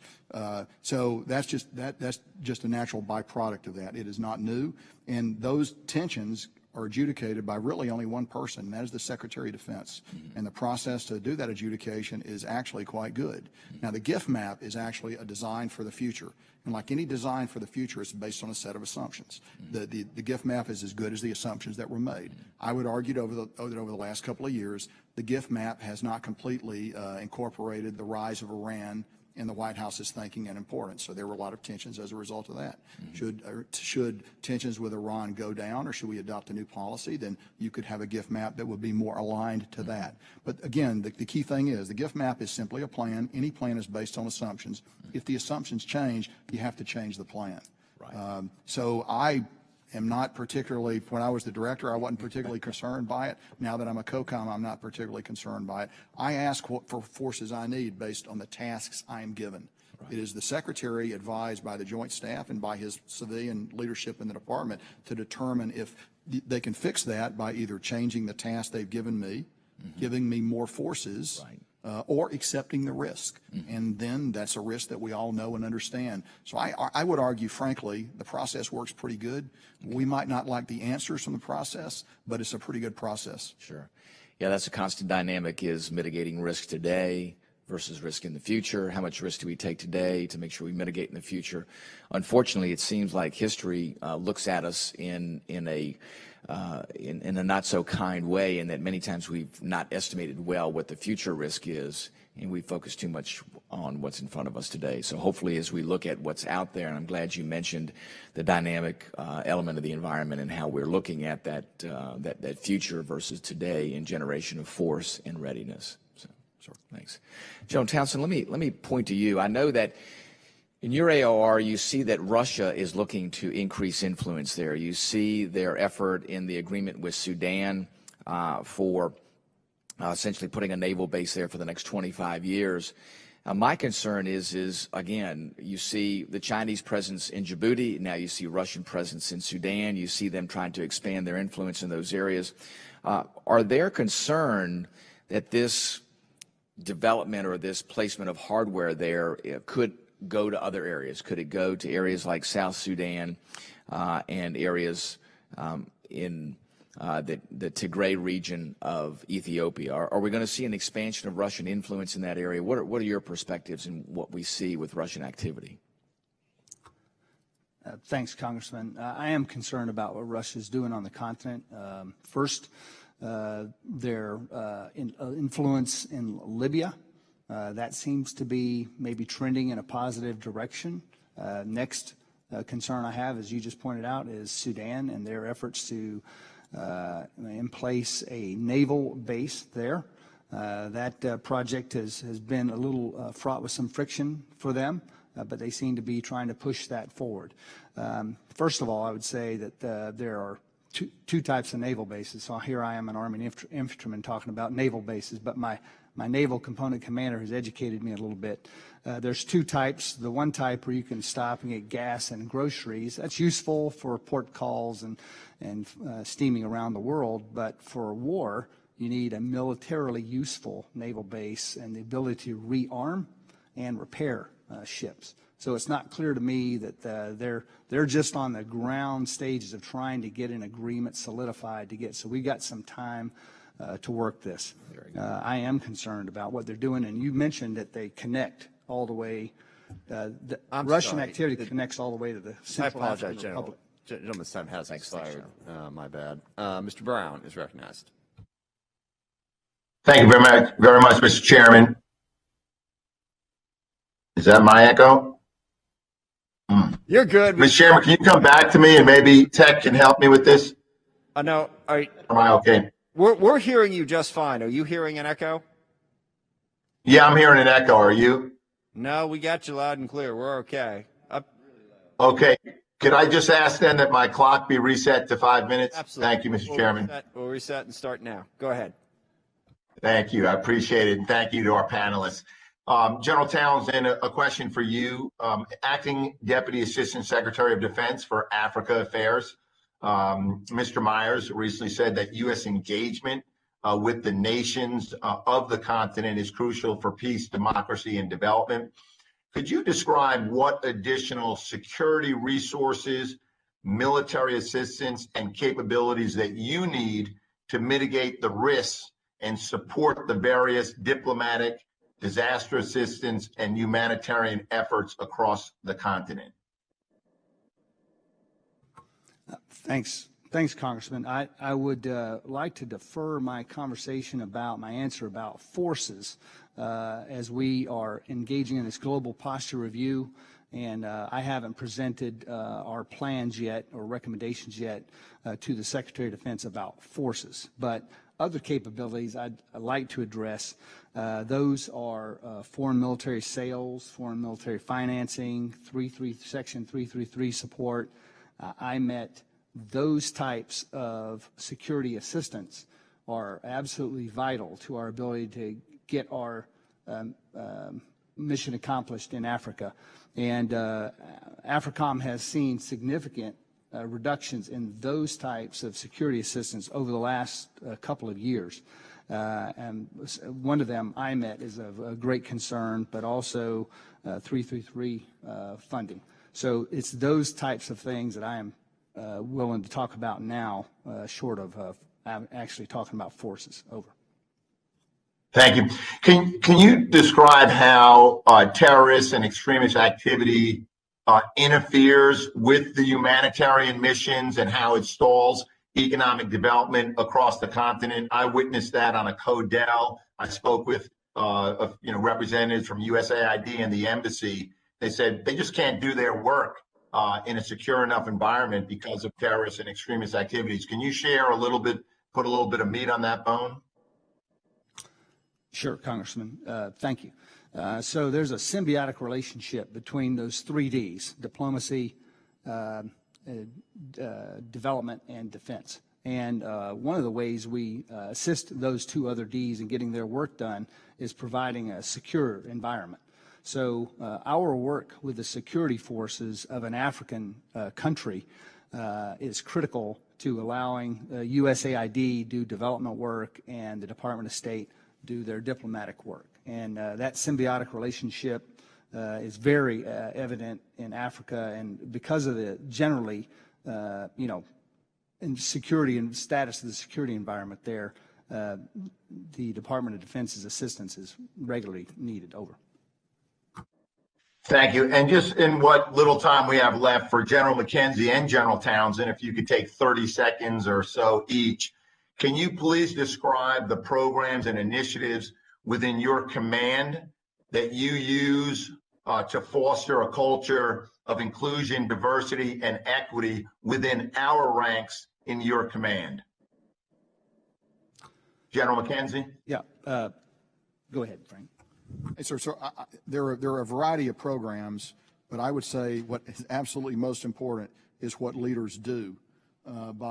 If you go into the front office of a leader, who's in the outer office, who do leaders pick as principal staff officers, who people see those things. And while the programs are very important, we have a variety of those programs that are underway. I think for a high-level leader, the most important thing you have to do is act, because I think that's what actually people see. And I'll pause there, sir. And General Townsend? I think General McKenzie said it very well. The only thing I might add is at AFRICOM we have a gender advisor on our staff to help us with that. But that gets back to what General McKenzie said. It's about what leaders do. And I agree with you that people that you have in place and the commitment of leaders to diversity, equity, inclusion are extremely important. I will point out that in the FY21 NDAA, this committee, along with our colleagues in the Senate, collectively, Congress directed the Secretary of Defense to establish a mentor program, among many other things we've asked him to do regarding diversity, equity, and inclusion, but a mentor program to encourage greater diversity among more career fields and throughout the rank structure. So I know you're doing a lot of good things. We're probably going to want you to step it up even a little bit more. Thank you, Mr. Chairman. I yield back. Thank you. Mr. Scott is recognized. Yeah, thank you, Mr. Chairman. General Townsend, thank you for your support of Codell Panetta in August of 19. Mr. Brown, Mr. Panetta, Mr. Hudson, and I had a great trip, learned a lot, and could not have learned what we did had it not been for your support. At that time, we visited the UN mission at Mali, and many of the people in the meeting that we had discussed China's activity and expressed concerns that China's activity was going to lead to civil war in many of the countries on the continent of Africa. Last week, Admiral Fowler, head of Southcom, testified, and I'll quote him, "Our interagency partners in the United States have pointed out to us, the FBI and others, that Chinese money laundering is the #1 underwriting source for transnational criminal organizations. In your testimony, you mentioned on page 12 that illegal, unreported, and unregulated fishing by the Communist Chinese is the primary contributor to a growing food crisis that will further drive instability in West Africa." And obviously, food crisis and instability have historically led to civil wars. My question for you is, how do we stop this activity from China short of absolute war? Thanks, Congressman. I think the solution there is competition, right? We want to compete before war comes, and competition is a forever task, because you're always trying to stay short of war. So with China, we have to compete, and we don't have to compete with them in all 53 countries of the AFRICOM AOR equally, but we have to pick and choose where we're going to compete. And one of the ways we do that is just simply by calling out their activity on the continent. You mentioned illegal fishing, and they are probably, my assessment is they're probably the #1 offender in illegal fishing. And it's commercial, but we all know that China has a command economy. So calling that out has helped us a lot. Another example is helping countries avoid getting to bad deals with China. And this is an example where our Department of State does something. I'm aware of it, but we offer a free service to evaluate the contracts of any of our African partners before they sign a contract with China or a Chinese entity. The U.S. Embassy will review that contract and point out the inconsistencies and the potential pitfalls in that contract and advise the African partners so they can make smart decisions. General, I appreciate your question. I will tell you, I also think we need the support of corporate America and the American consumer, in that while I recognize that our manufacturing base has become contingent upon Asia, there are a lot of other countries that share our interests and share our values outside of China. And it bothers me when I walk into a store to buy a power tool that virtually every power tool that's available on the shelves in America is manufactured in China. And so we've got to have some help from corporate America to source our products from countries outside of China.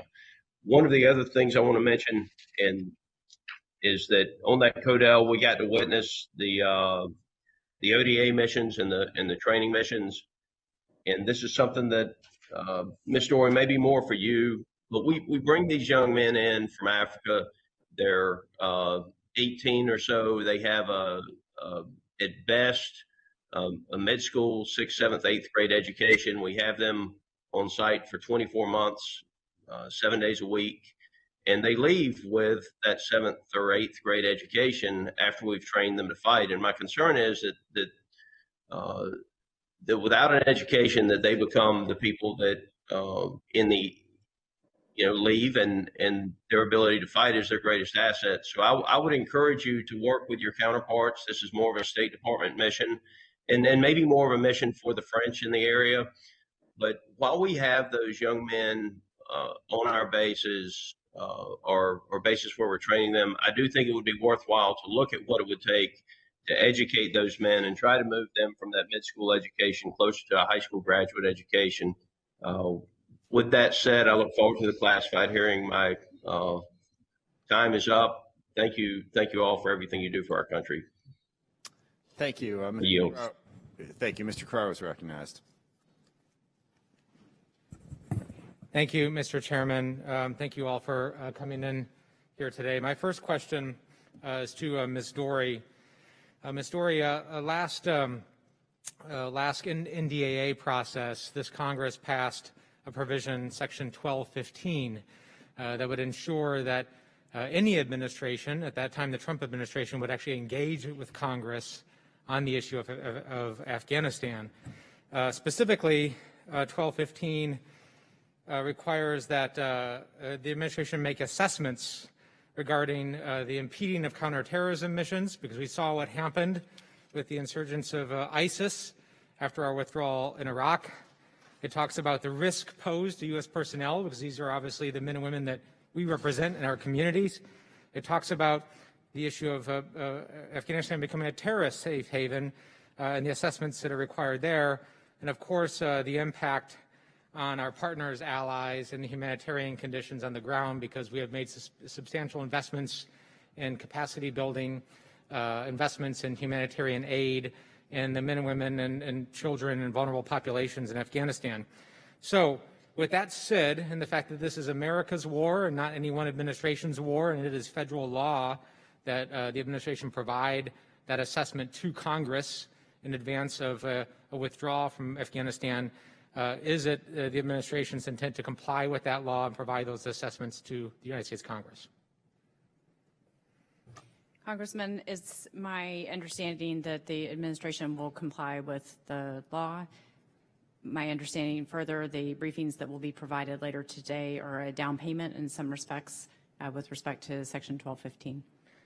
Well, just so you know, I don't expect a briefing would satisfy those requirements. And when I say comply with the law, the last administration, the Trump administration, basically provided a certification invoking an emergency to bypass the intent of the law and not actually provide those assessments. And we would expect this administration to comply in good faith with the intent of that law, and that is have written and comprehensive assessments. Can you provide any insight into which approach the administration is going to take here? Congressman, all I can say right now, based on just the evolving nature of the decision-making process, so the decision just happened and we're now moving into implementation, but I fully expect compliance with the law in a manner that's intended by the Congress. Okay, thanks, Ms. Dory. General McKenzie, over to you. One of my biggest concerns is force protection. Obviously, retrograde operations are some of the riskiest things we do. You had testified earlier as to a surge of combat power into Afghanistan to set the conditions for the withdrawal. But I'm gravely concerned as our footprint gets smaller, what the QRF capacity looks like in the event the security situation dissolves much faster than our assessments might indicate. Can you speak to what forces, regional forces, would be available and how we're going to ensure that the last remaining units in Afghanistan have assistance available to them? So I'd prefer to talk the specific tactical details in the closed session this afternoon, but I'll be happy to do that in that session. I would tell you that I spent a lot of time looking at force protection in Afghanistan. A withdrawal such as we are doing is based of three components. One is the equipment extraction, what you're going to do with it. The other is turning over the bases and the infrastructure. And the third and the most important is the force protection itself for our forces. General Miller and I talk every day about force protection in Afghanistan, and I'm confident that we will have the forces necessary to protect our forces should the Taliban decide to begin attacking us on 1 May or at any other date. And I'll be happy to provide the details to you in a classified form. Thank you. Look forward to having that discussion this afternoon. And General Townsend, very briefly, I represent one of the nation's largest communities of Ethiopians in Ethiopian diaspora, and I'm extremely concerned for the security situation, particularly the great Ethiopian Renaissance Dam project. Could you provide some insight as to our efforts to ensure that that project does not result in regional armed conflict? Thanks, Congressman. With the remaining 30 seconds, I might want to give some to Ms. Dory on this. We're watching the situation with the Ethiopian Renaissance Dam, and we're trying to keep people informed. I think this is mostly a diplomatic-led effort, and I'll turn over to Ms. Dory there. I agree fully with General Townsend that there is a big diplomatic push at this point with respect to the GERD concerns. Okay. Thank you to all of you. Appreciate the testimony very much. Chairman, I yield back. Thank you. I want to make sure members know I did not announce this up front. We have a hard stop at 1:30 for this portion, and then we'll be reconvening at 3 in this room, actually, for the classified hearing. So I want to emphasize that point because normally we do it in the CVC, but the CVC is occupied today by extended discussions about Afghanistan. So 1:30, hard stop, and 3 o'clock back here for that. I will be departing shortly and turning the committee over to the capable hands of Mr. Larson to go over and do one of the CVC briefings. But just want to make sure everyone had that scheduling update. And with that, Mr. Desjardins is recognized. Thank you, Chairman Smith. General McKenzie, which state actor in your area of responsibility do you believe to be the United States' greatest geostrategic foe? I consider Iran to be the greatest threat to regional stability in the Middle East. And with Israel moving from EUCOM to Centcom later this year, do you believe that they will be your closest partner in the AOR? We have a lot of close partners in the AOR. Israel will certainly join a line of dependable friendships and partnerships that we have in the region. We have a unique and old relationship with Israel, but I wouldn't further characterize it.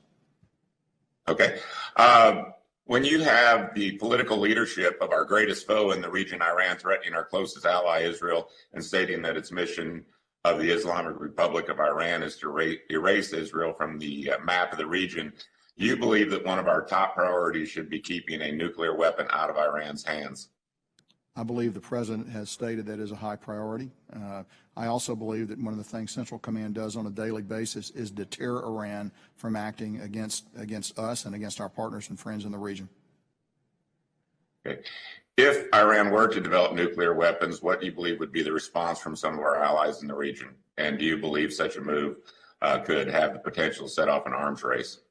I would prefer not to speculate about future contingencies. I can tell you that It would be very concerning to us if Iran possessed a nuclear weapon and it was able to possess a nuclear weapon, and it is the aim of United States policy to prevent that condition from occurring. You'd mentioned in your opening statement that as a result of the challenges faced with UAS detection and interdiction, that the United States is for the first time since the Korean War operating without complete air superiority. What should we be doing to address this gap in our capabilities and retain the advantage against Iranian forces? So I think first of all, the Department of Defense has moved out very aggressively to address this problem. The Army is the executive agent for close-in protection against these small UAS systems that are most concerning to me. But I think we still have a ways to go to get on the right side of the curve with this, because right now you can go out and buy one at Walmart or some other location. You can weaponize it very readily. Sometimes it is very difficult for us to detect them until it's too late. We have a variety of systems that we're testing now in a free market of competition to find the best and most integrated capabilities. We are not there yet, and it remains a very concerning priority of mine. Okay. Can you spell out the implications of China's 25-year agreement with Iran, which includes expanding military cooperation? Sure. So, China has had an existing military agreement with Iran for a period of time. I'm not certain that this is going to produce anything new or different.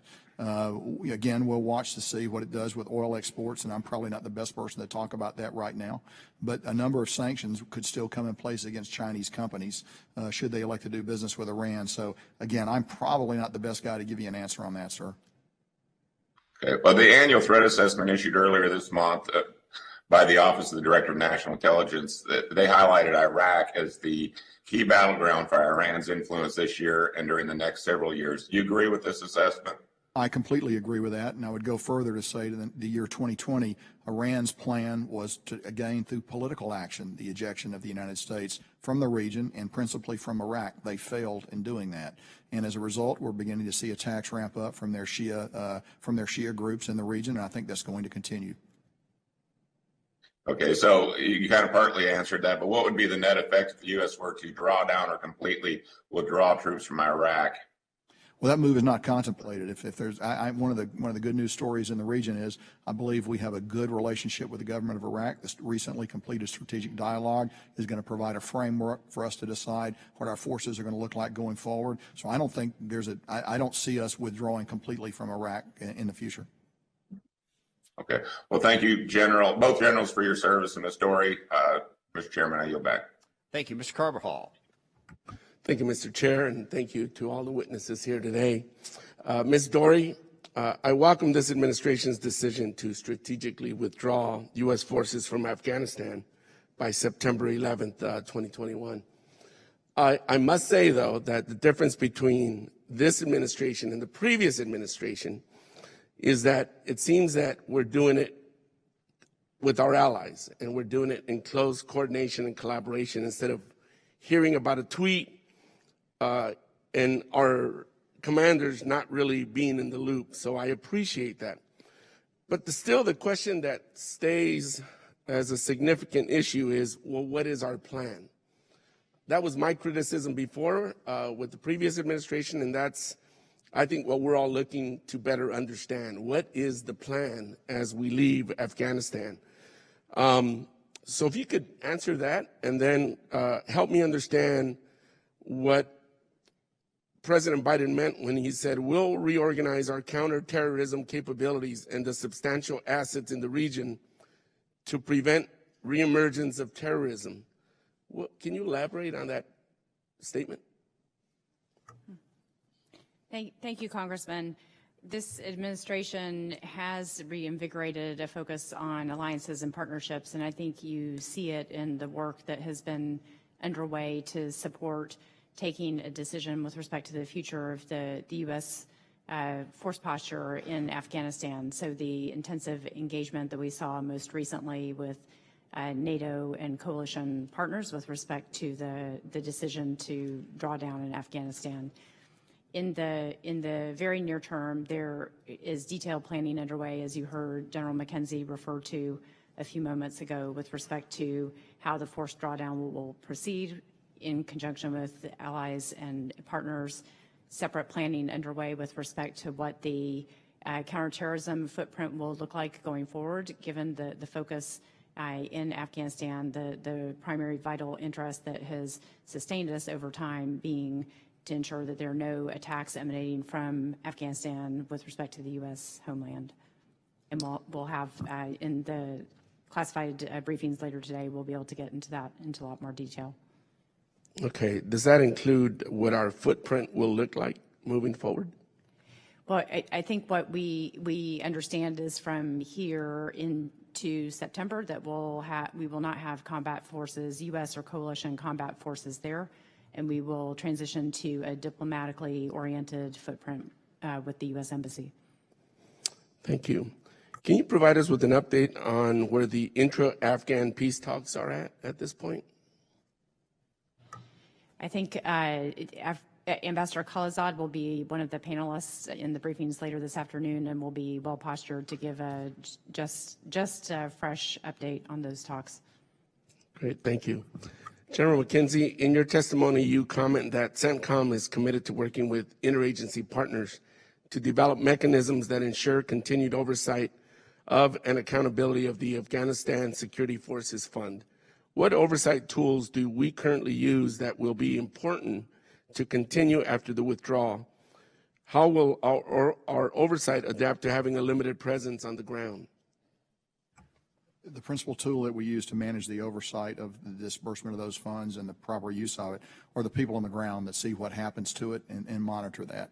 As we draw down, that's going to become our principal challenge. How do we do that from a remote location? A lot will depend on the size of the U.S. Embassy that remains, and we have not yet finally determined that, and that's something that we're in talking about planning right now. The smaller the embassy is, the more difficult it will become to manage the ASFF as we go forward. We're keenly aware of that. That is right at the centerpiece of our planning, and we're working very closely with the Department of State to make those determinations. Thank you very much, Mr. Chair. I yield back. Thank you, Representative Carbajal. The chair now recognizes Representative Gates from Florida for 5 minutes. Thank you, Mr. Chairman. I want to talk about Chad, General Townsend. It appears in the last several hours the president of Chad was killed engaged in frontline fighting against rebels who had based in Libya and had crossed the border. What do you know currently about the situation in Chad, and particularly any change to the counterterrorism cooperation that we've been able to rely on from that government?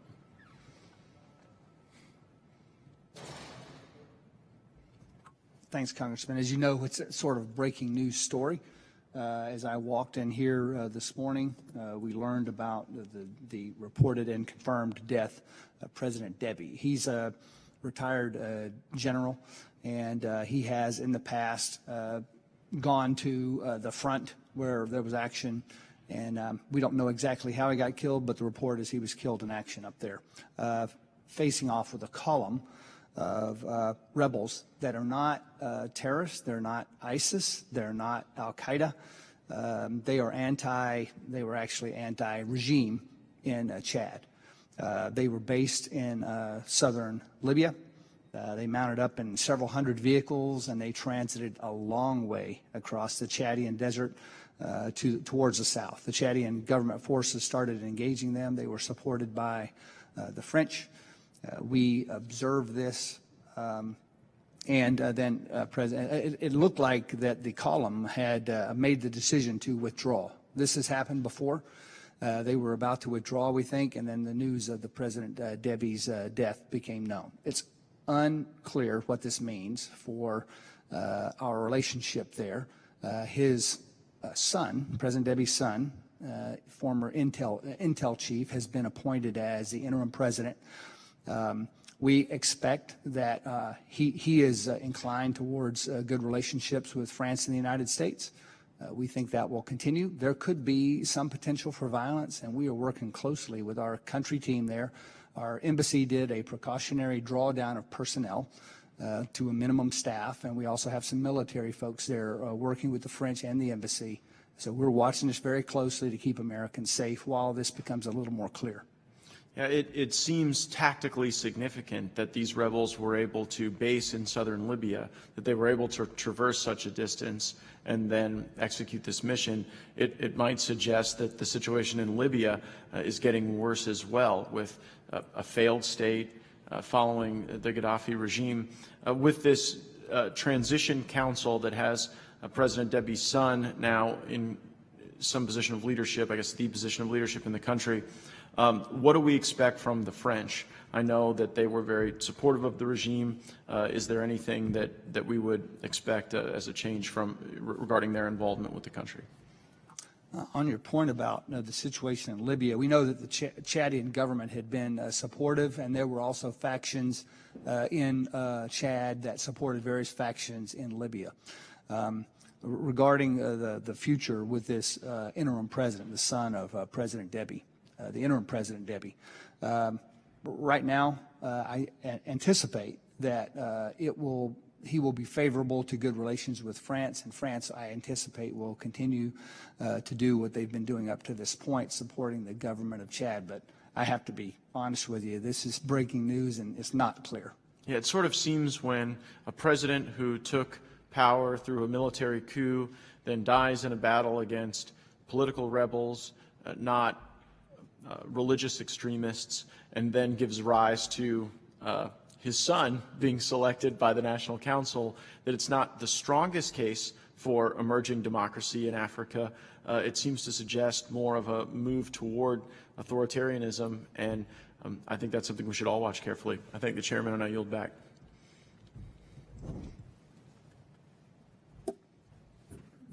Thank you. Chair recognizes Representative Slotkin of Michigan for 5 minutes. Thank you, Mr. Chairman. I'm happy to see all three of you here, some of our really foremost experts on the Middle East and Africa that we have in our government. My questions are going to be primarily for General McKenzie on Afghanistan. You know, I think for the most part, most of us feel, at least I feel from my constituents, that they want to be out of Afghanistan. We have fathers who are sending off their sons to fight in the same war they fought in.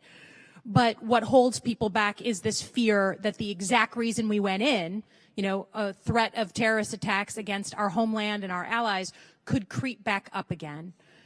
So help us understand. I understand we'll talk more of the classified stuff in a separate session. But General McKenzie, help reassure my constituents that by pulling out, we won't be going right back in because we have a threat that impacts us here in the homeland.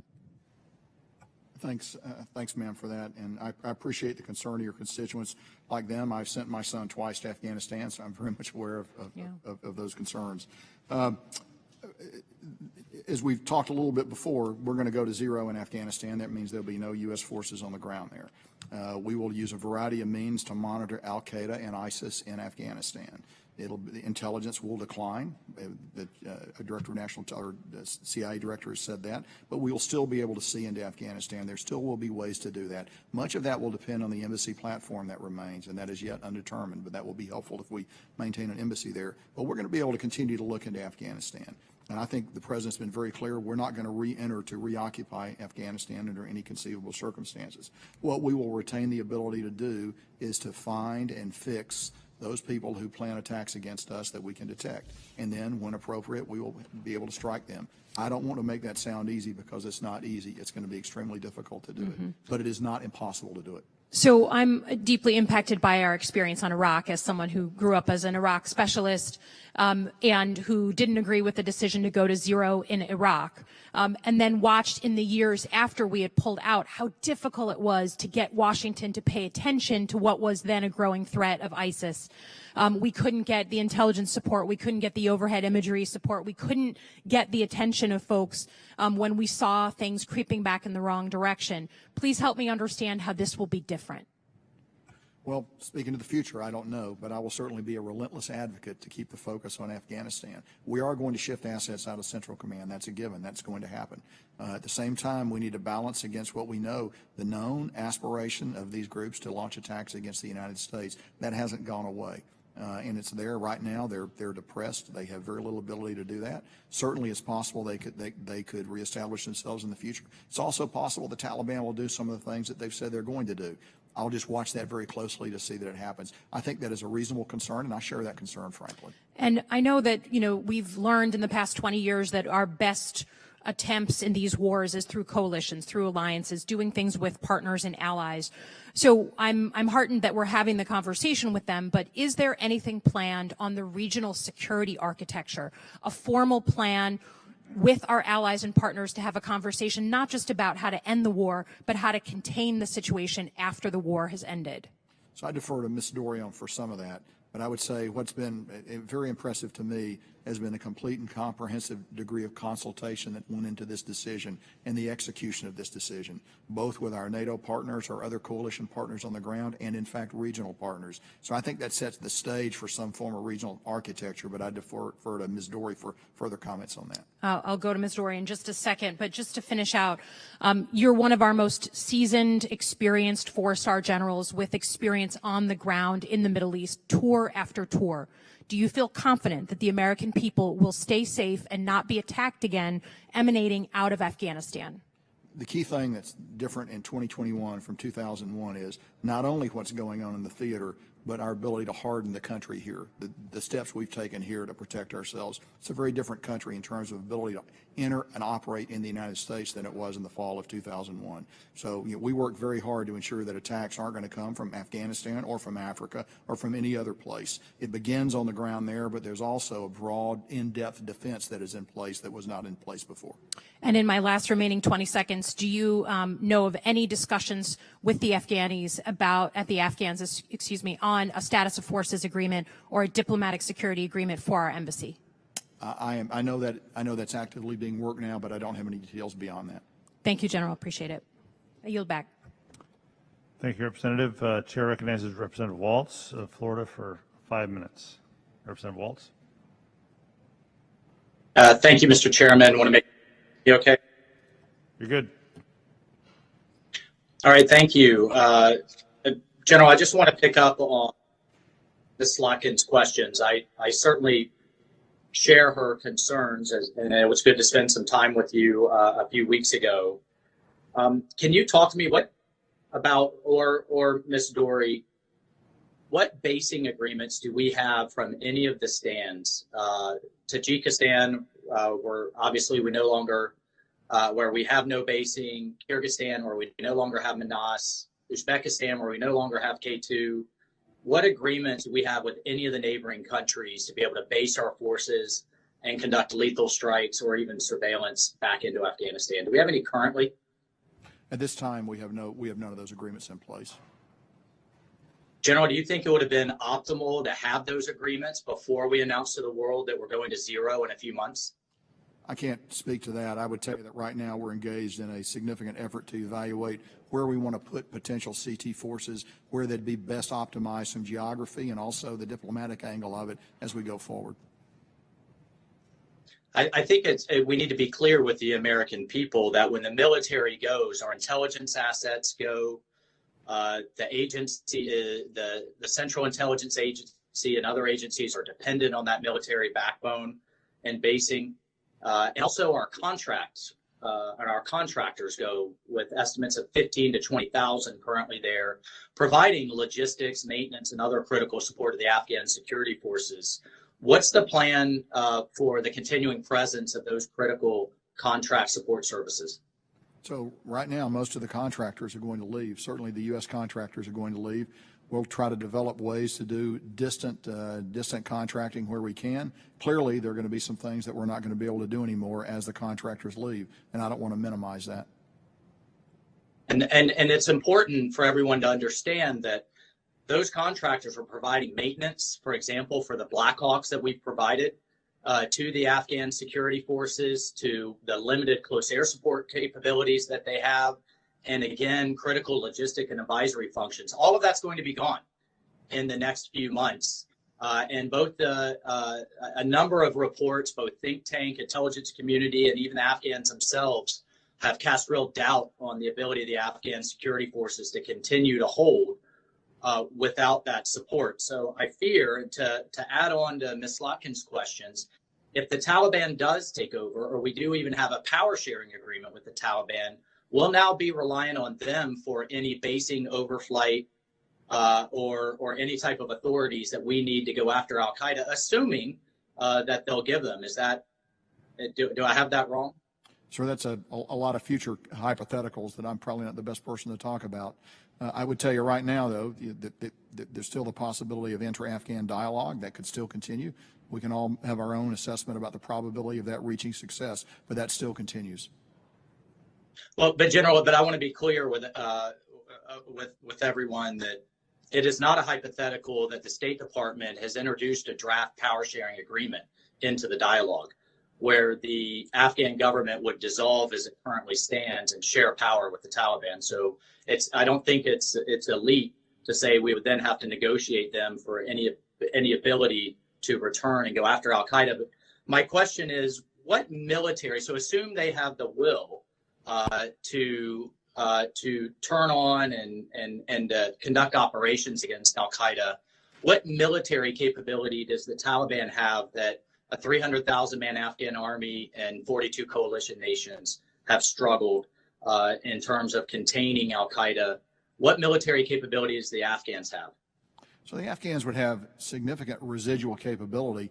It would depend on if the nation is whole, if the nation is fractured, if there's a civil war. There are a variety of future contingents that would directly affect the ability of the Afghan, whoever's leading the Afghan government in whatever state it is, their ability to actually concentrate combat power. Some of those scenarios you've outlined, it would be a fractured state. They would not be able to do it. Other scenarios, they might be able to do it. Thank you, General. And just in the time I have remaining, would Bagram Air Base be valuable to you, being where it's located geographically, west of China, south of Russia, east of Iran? Well, Bagram is key terrain. In great power contingencies? Bagram is key terrain tactically in Afghanistan, operationally and strategically. It's the definition of key terrain. And it's notable that we're about to just give that away with nothing in return. Thank you, Mr. Chairman. I yield. Gentleman's time's expired. The chair recognizes Representative Houlihan of Pennsylvania for 5 minutes. Thank you, Mr. Chair.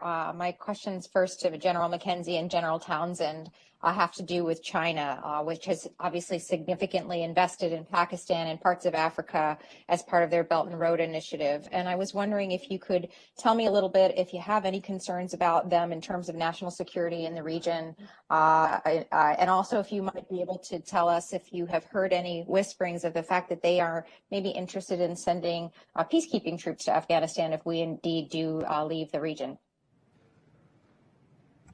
I'll begin briefly, just talk about the Central Command before handing over to General Townsend. So we see China operating in Central Command principally from an economic perspective. They offer a number of apparently seductive and attractive infrastructure and other development loans and projects to countries in the region, which then have on the back end of that don't appear to be such a good deal after all. They want access to the region. They would, I think, eventually want to seek naval basing in the region because they do import a significant amount of their hydrocarbons through the Strait of Hormuz and out of the region. But for now, for the short term to the medium term, it is principally economic engagement going forward. And you're right, we see it in Pakistan, but also in some of the Gulf states. It is significantly concerning to me. They are playing a very long game, and they're playing it with vast amounts of resources. And sir, do you see any concerns or significant concerns as a result of that? I am very concerned about where we're going to be in a few years with China in the region. I believe that some of the nation states in the region are also waking up to this and are becoming aware of it because they see what's happening in Africa, they see what's happening in South America and other parts of the globe.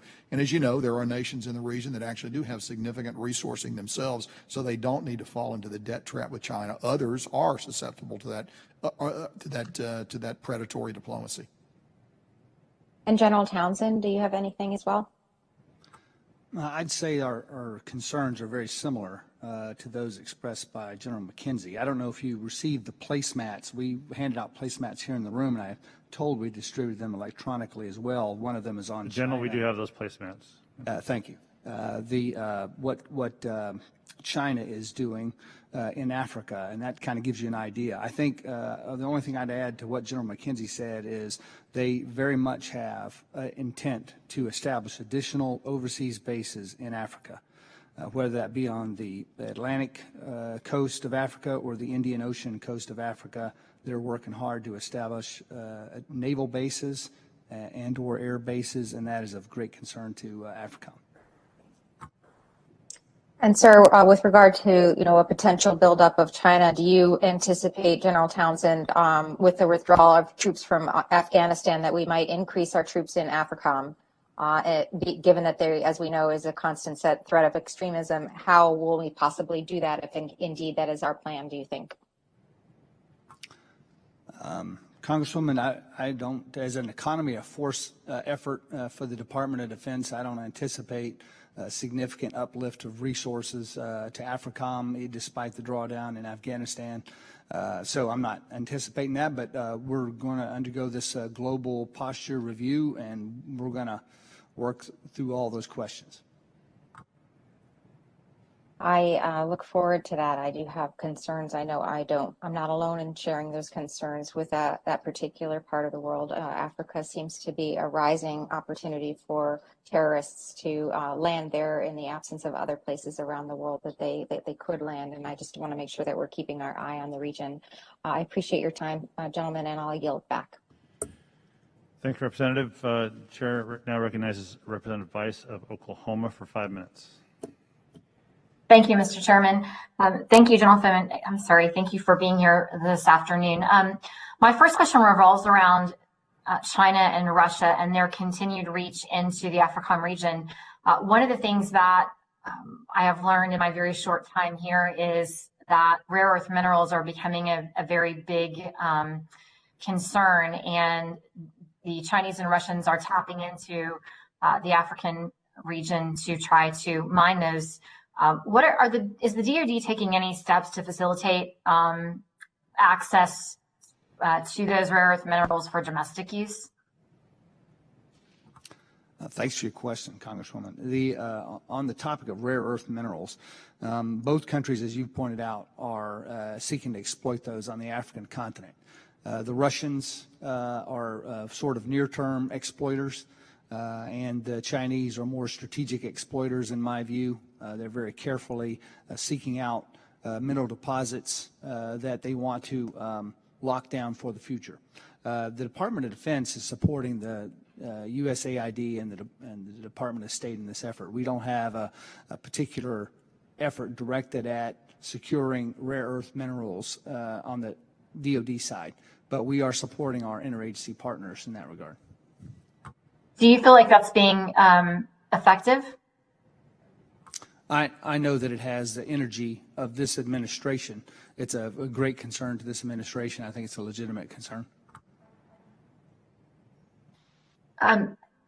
Pivoting just a bit here, we've also heard a lot about technology and the use of technology across the region. How are Centcom and Africom addressing the emerging threat of drones and drone swarm tactics? And that can really sort of apply to, Centcom or Africom. Sure. I'll answer it and hand it off to General McKenzie. My first encounter with drone-delivered munitions was in the Battle of Mosul in Iraq 2 or 3 years ago.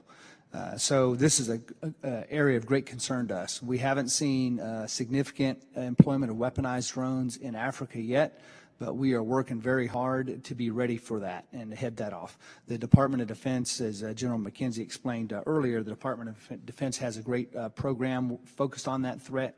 I'm concerned about the small armed drones, as well as the larger one-way attack drones that we've seen employed in the region.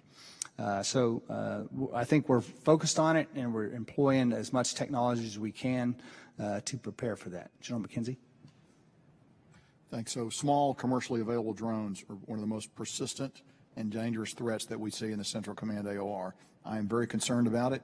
We have ways to deal with the larger land attack cruise missiles. They're concerning, but we can deal with them as an air defense problem. It's a lot harder to deal with something that's small, perhaps commercially off the shelf, bought, modified, and we're on the wrong side of the cost imposition curve when it comes to these systems. So a lot of great work is being done in the department. We are not there yet. And that sort of leads to my next question, which was the factors that are limiting your ability to deploy counter UAS systems within Centcom and Africom. So within Centcom, there are a variety of systems out there. I take any system and employ it immediately. Where we need to go is an integrated system, because the system, an integrated system would give you early warning of launch, perhaps through a variety of means. It would give you an idea of where they're coming and their altitude. Then it would give you an ability to engage them kinetically and non-kinetically. We do not yet have a single system that can do all that. What we have are a variety of systems that all do part of this. And that's part of the problem. We're not integrated. So we push very hard to get an integrated system, but one that is not delivered late behind need. That's the problem when you push for an integrated system. Ms. Dory, do you have any comments on that? I would just add to that, Congresswoman, that the issue of counter UAS is something not just within the department at this point, but has a profile in terms of the interagency discussions on how to deter and defeat that threat. So within the Department of Defense, there is the joint effort underway that the generals have referred to, but there's also a broader whole of government approach that is recently initiated. Thank you. Well, thank you, Ms. Dory, General McKenzie, and General Townsend for your time, and I yield back, Mr. Chairman. Thank you. Before I go to the next questioner, I do want to just stop and as well thank General McKenzie for his hospitality a few weeks ago at Centcom. I appreciate that, and I did not take that opportunity earlier, but I wanted to thank you for that. The chair now recognizes Representative Loria of Virginia for 5 minutes. Well, thank you, gentlemen, for your, and Ms. Dory for your testimony today. I'd like to first address the issue with General McKenzie of mine warfare in the Centcom AOR. Iranian mining capability is obviously a vulnerability for U.S. and allied military forces within the region, as well as for commercial shipping and free trade. And the Navy plans to soon decommission its remaining 4 MCM platforms stationed in the Gulf and Bahrain. And as we know, the material condition and capabilities of these aging MCMs have been severely degraded over time. However, the Navy's planned replacement of a mine warfare capability through the mission modules on the LCS class of ships is neither fully developed nor has it been successfully deployed from the LCS. However, testing of the MCM suite of platforms on platforms of opportunity, such as provided by allied navies. In 2019, the Royal Fleet Auxiliaries Mounts Bay successfully tested this, and then the ESB-4 Herschel Woody Williams also in 2019 proved successful. And these ad hoc capabilities are not resident in the Centcom AOR, which is going to leave a significant gap in MCM capability once these ships are decommissioned. As the combatant commander, are you confident in the current and future mine warfare capabilities provided by the Navy in your AOR? Thank you for the question. I am very concerned about Iranian mine warfare capabilities. I think it's one of their great asymmetric weapons, and they employ it in 2 areas up in the Strait of Hormuz. General McKenzie, I'm sorry, could you just get that microphone pointed right at your chin? Yeah. How's that? Better? Yeah, a little better. I'm very concerned about Iranian mine warfare capabilities. It's a significant asymmetric threat that they possess, and they possess it not only up in the Strait of Hormuz, which is where we always think about it, but also down in the Bab el-Mandeb in the Red Sea. Their ability to deploy a wide variety of thousands of mines is very concerning to me. Right now, we have a very limited mine warfare capability in the theater. Our ships, as you have noted, and the ships of our British partners are also about all we have if we had to sweep and open the Strait of Hormuz, which is a vital international passage, and it would take us an extended amount of time to do it with the resources that we have now. I too have noted the LCS and the problems that have attended it as a possible minesweeping variant. Regardless, it's not going to be available in a reasonable amount of time for me and my requirements in U.S. Central Command. So I would share your concerns. We talk about this all the time. This is an area of Iranian capability that remains vexing and concerning to me. So, General, since there was a successful test of these new advanced mine warfare capabilities using the TESV platform, which is something that's already deployed in your theater, would that be a valuable addition in the Centcom AOR if we were able to leverage that capability on the TESV? Centcom would be happy to leverage any capability that's out there right now, given the significant gap between our available resources and the scope and scale of the problem. Okay, thank you. And in the time remaining, General Townsend, I wanted to focus, as some of my colleagues already have, in the rapidly expanding Chinese influence on the African continent. We've already referenced the strategic location of the Chinese overseas base in Djibouti, adjacent to the Bab el-Mandeb and the entrance to the Red Sea. But more than a strategic positioning from their maritime perspective, I wanted to focus on some of the infrastructure and transportation investments that they're making, reaching into Ethiopia. It appears that the Chinese, who inarguably want to grow their position on the world stage and in Africa, are engaging in their own version of modern-day colonialism on the African continent as they venture to find cheaper labor markets and use infrastructure debt to leverage as a leverage tool. Can you comment on the domestic and regional impact of the Chinese economic expansion into Ethiopia, and then maybe a little bit of the time remaining on how the recent unrest in the Tigray region has changed any Chinese activity in the area? Thanks, Congresswoman. So that you mentioned Chinese, an example of their investments on the African continent. Transportation infrastructure is certainly one of those. Seaports, airports, and rail lines in particular. And you see that with Ethiopia with rail lines running to the Red Sea from the country. You see that in Kenya as well. In some places, these investments have worked out okay. I haven't seen any of them that have worked out really well as the Chinese had hoped they would. Regarding your question about Tigray, I haven't seen a connection to Tigray and China. Representative's time's expired. Okay. Thank you. Chair now recognizes Representative Franklin from Florida for 5 minutes. Thank you, Mr. Chairman. And in the interest of time, I do have a couple of questions for General McKenzie. First, following up on Representative Waltz's dialogue earlier regarding basing in the region and the changes we're now going to face with Afghanistan not being there with physical presence on the ground. I think back to just after 9/11, I was in Bahrain. We were planning some of those initial strikes into Afghanistan. The challenge we had was long distances to make those happen. And we had carrier pilots that were flying 8 to 10 hour missions with multiple refuelings to get there. That's obviously going to be a challenge if we find ourselves having to go back in that kind of scale in the future. But in your testimony, you had mentioned pursuing opportunities to enhance expeditionary basing in less vulnerable areas of the AOR. Could you expand a little bit on those and where they may stand? Certainly. When we talk about that, I am primarily talking about the Iran problem and the fact that our bases now, such as Al Udeid, Al Dhafra, Manama, Bahrain, as you noted, have the virtue of being close to the area you might want to fight. They also have the problem being very close to the Iranians. So what we would seek to do is examine alternatives further to the west in the Arabian Peninsula that would make it more difficult for the Iranians to target our bases there. It would increase the range. Many of their weapons would not actually have the range to reach out there and get to those bases. The problem will be the tanker bill that's associated with that. On the other hand, if the tanker can survive out to the west, it's probably better than it being close where it can be struck. So there's a trade-off that we make. And we look to our partners to help us on this with these bases. And we'd never look to base permanently there. Rather, you'd like to have the ability to go in there, as you noted, in an expeditionary manner in a time of crisis or in a time of war, just to make it harder for an opponent to threaten the force. Great, thank you.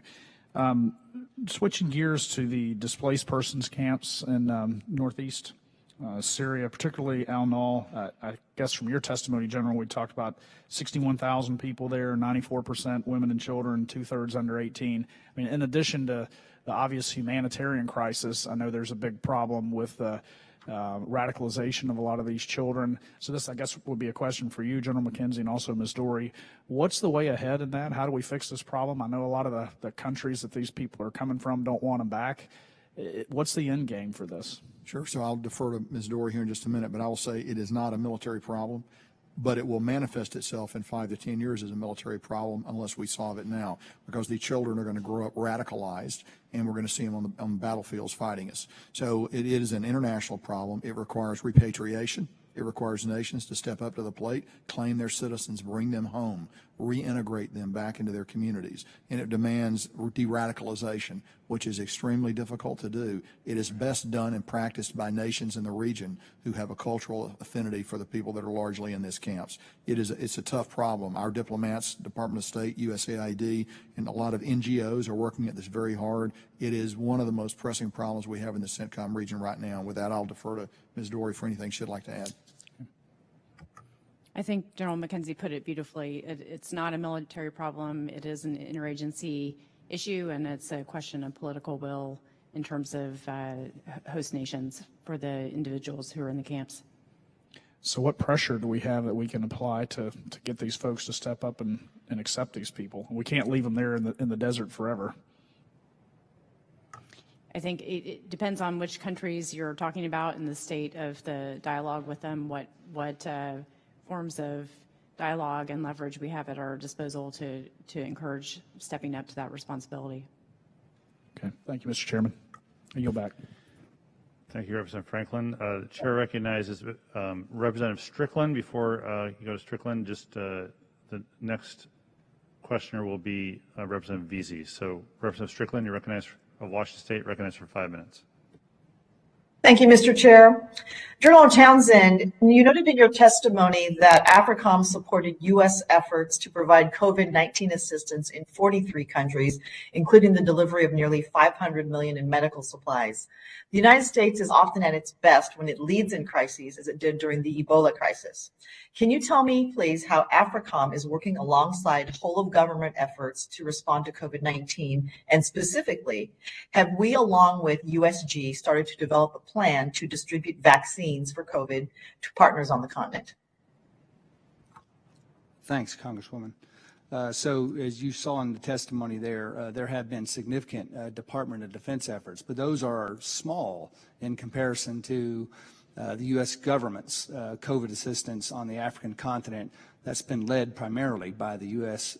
AID and the Department of State. So there are some military or DoD capabilities that we have employed to the maximum extent possible. Things like medical supplies and mobile field hospitals that are being fielded to military partners that are being used by those partner countries to treat COVID. So that's all been part of the larger U.S. government response, and it's a small part compared to what the State Department and USAID have done. On your question about vaccines, I'll defer to Ms. Dory, but the U.S. government is going to provide eventually vaccines internationally and in Africa, but we're making sure we've taken care of the American population first. We have been asked for input to provide that input to the Department of Defense and the government for decisions about where vaccines might go first. Ms. Dory? Thank you, General Townsend. Just to add on that with the state of vaccination at home in a much better place than it has been, plans are underway with respect to how the U.S. government will be able to help overseas. Our AID colleagues and State Department colleagues are at the forefront of those efforts, and I think we'll see the results of those in coming months. Great, thank you. And then one more question. Ms. Dory, we'll stay with you. The prior administration chose to close U.S. Defense Attaché offices in several West African countries. Defense Attaché perform a vital role in representing the U.S. military, and removing them can send the wrong message to host governments about the importance that we put on the relationship and how much we value it. As you review the decisions of the prior administration, can you tell me about the status of these Defense Attaché offices? Congresswoman, I'd be glad to, and I can imagine General Townsend might like to add on to this as well. Defense attachés are fundamental to the way the Department of Defense does business in the interagency context on the ground in our missions across the world. We have the continued challenges, as we see in every other type of personnel category, of supply and demand, and insufficient supply relative to demand that has led to some difficult decisions with respect to how we're represented in different countries and whether individual attachés are responsible for more than one country at a time, but would very much like to see sufficient attachés to go around. General Townsend. Thanks, Congresswoman. So as you heard, Congresswoman, in the last administration did make a decision to close 6 defense attaché offices on the African continent. Some of those were hub that did several smaller countries as well. That decision was overturned actually before the end of by the acting Secretary of Defense Miller before the administration ended. I suspect it may get reviewed during this global posture review. The problem is between the initial decision to close those offices, we had a personnel assignment cycle go by, so no backfills were identified. So now that the decision was overturned, we're going to probably have a gap potentially of a year or 2 in some of those defense attaché offices.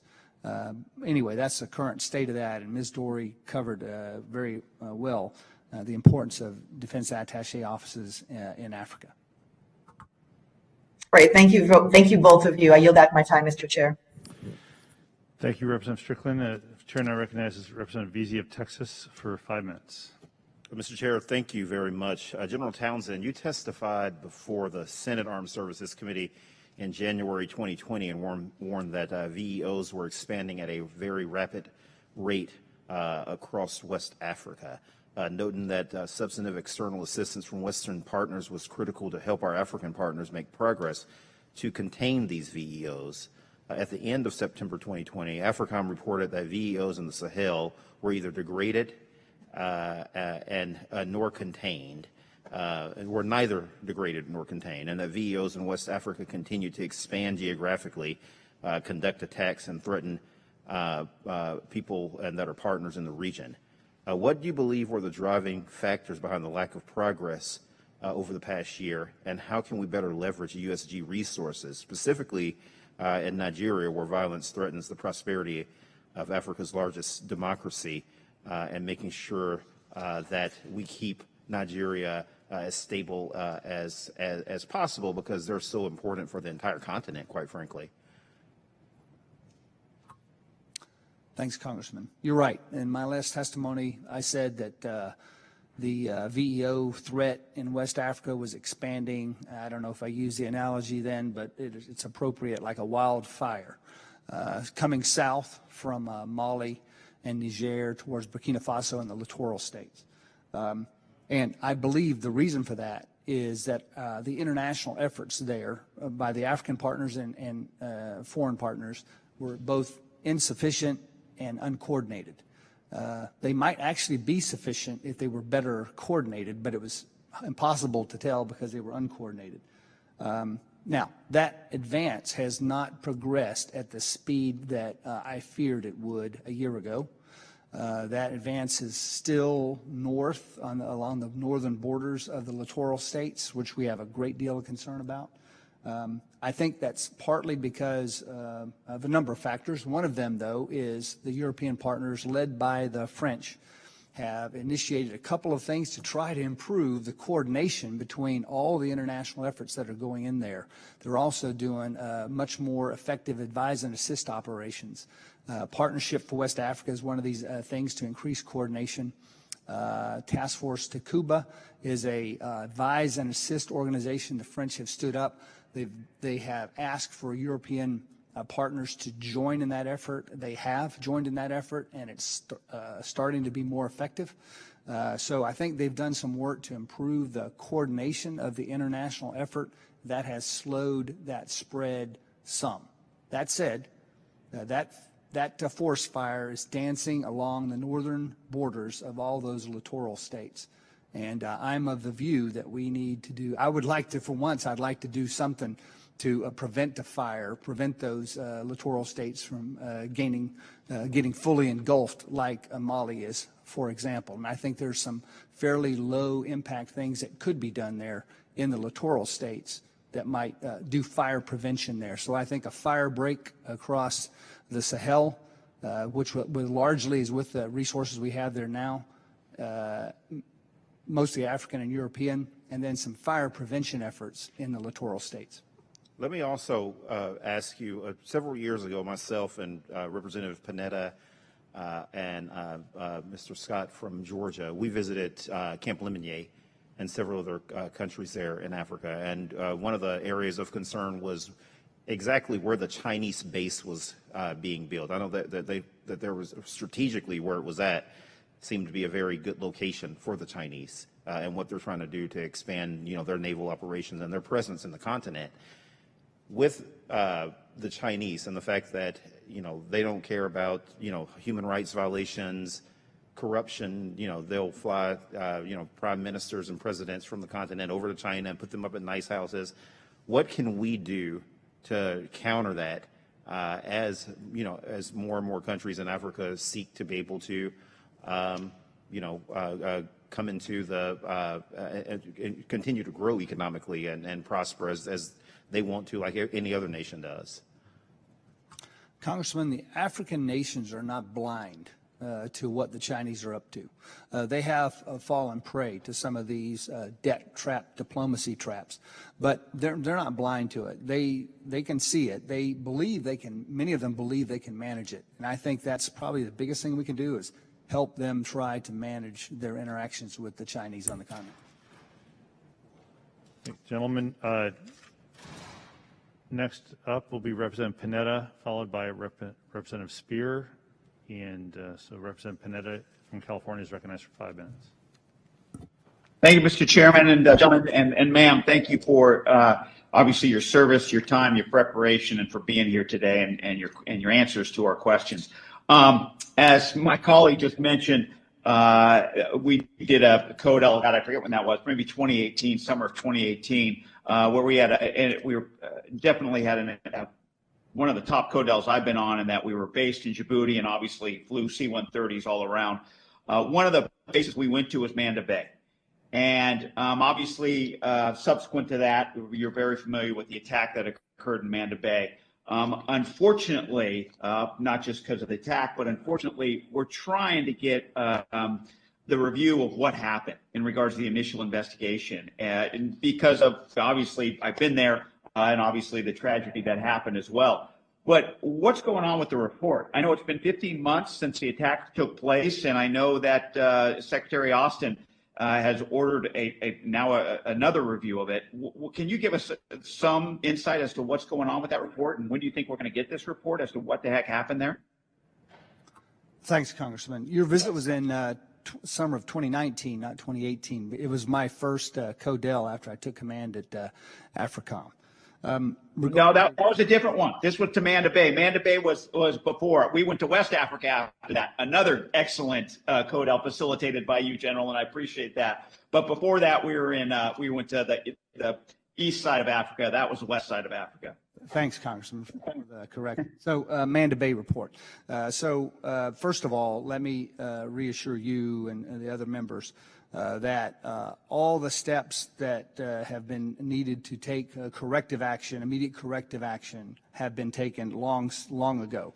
Not only did we take those steps at Manda Bay, we took that report and applied those lessons learned at every base across Africa. Now, to answer your specific question about the status of the report, AFRICOM concluded its investigation in December of last year.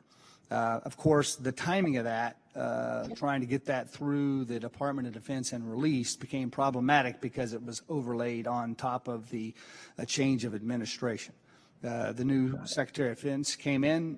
He received this report. He didn't have all the depth of background on it, so I think he very rightfully said, okay, thanks, AFRICOM. I think I'd like to have a separate look at this. And AFRICOM supports that separate look. So the Secretary of Defense has appointed a disinterested four-star from the Army to look at the report of the investigation and give him advice on it.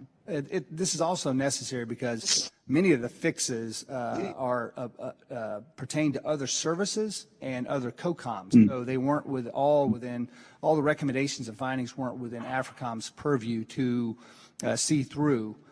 So the Secretary of Defense has to do that. So that's the current status of it. I think he gave the Army a target of 90 days to report out, and I think that's the current situation.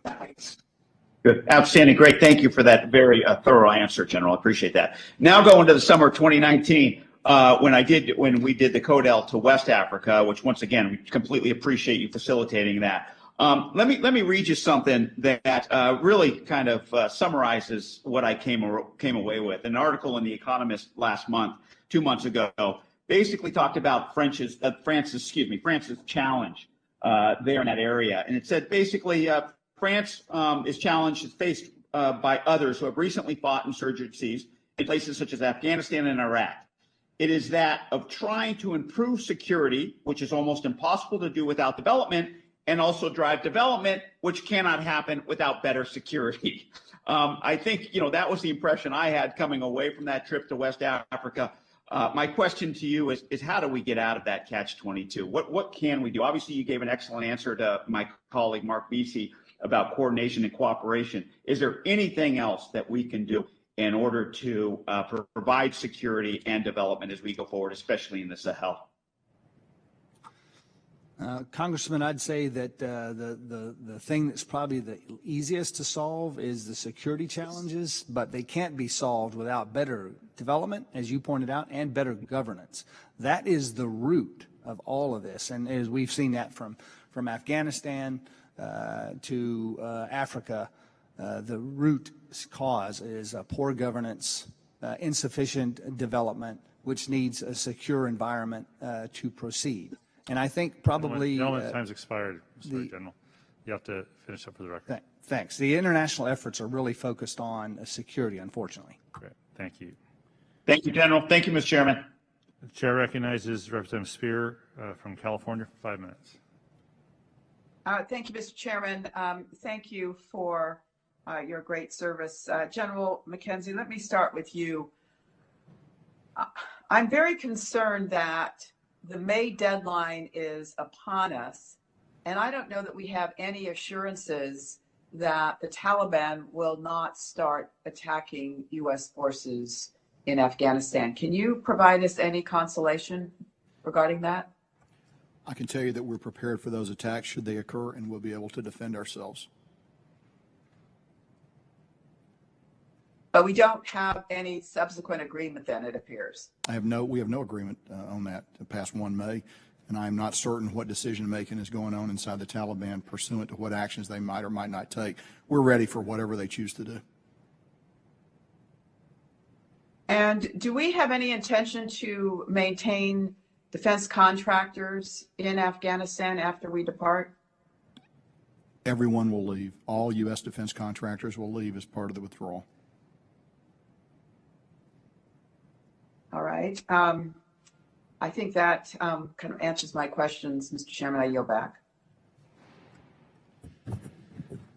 Representative yields back. Just a moment for everyone. I'm just checking with staff on other members. Okay, looks like we're all good. So I want to thank the panel for coming today. We'll, I think, adjourn or recess till 3 p.m. and meet back here at 3 p.m. for a classified portion of the hearing. That'll give you all some time to have some lunch. So appreciate your patience with us and answers to our questions. Very much appreciate that. With that, we will stand in recess till 3 p.m. We will adjourn until 3 p.m. I apologize.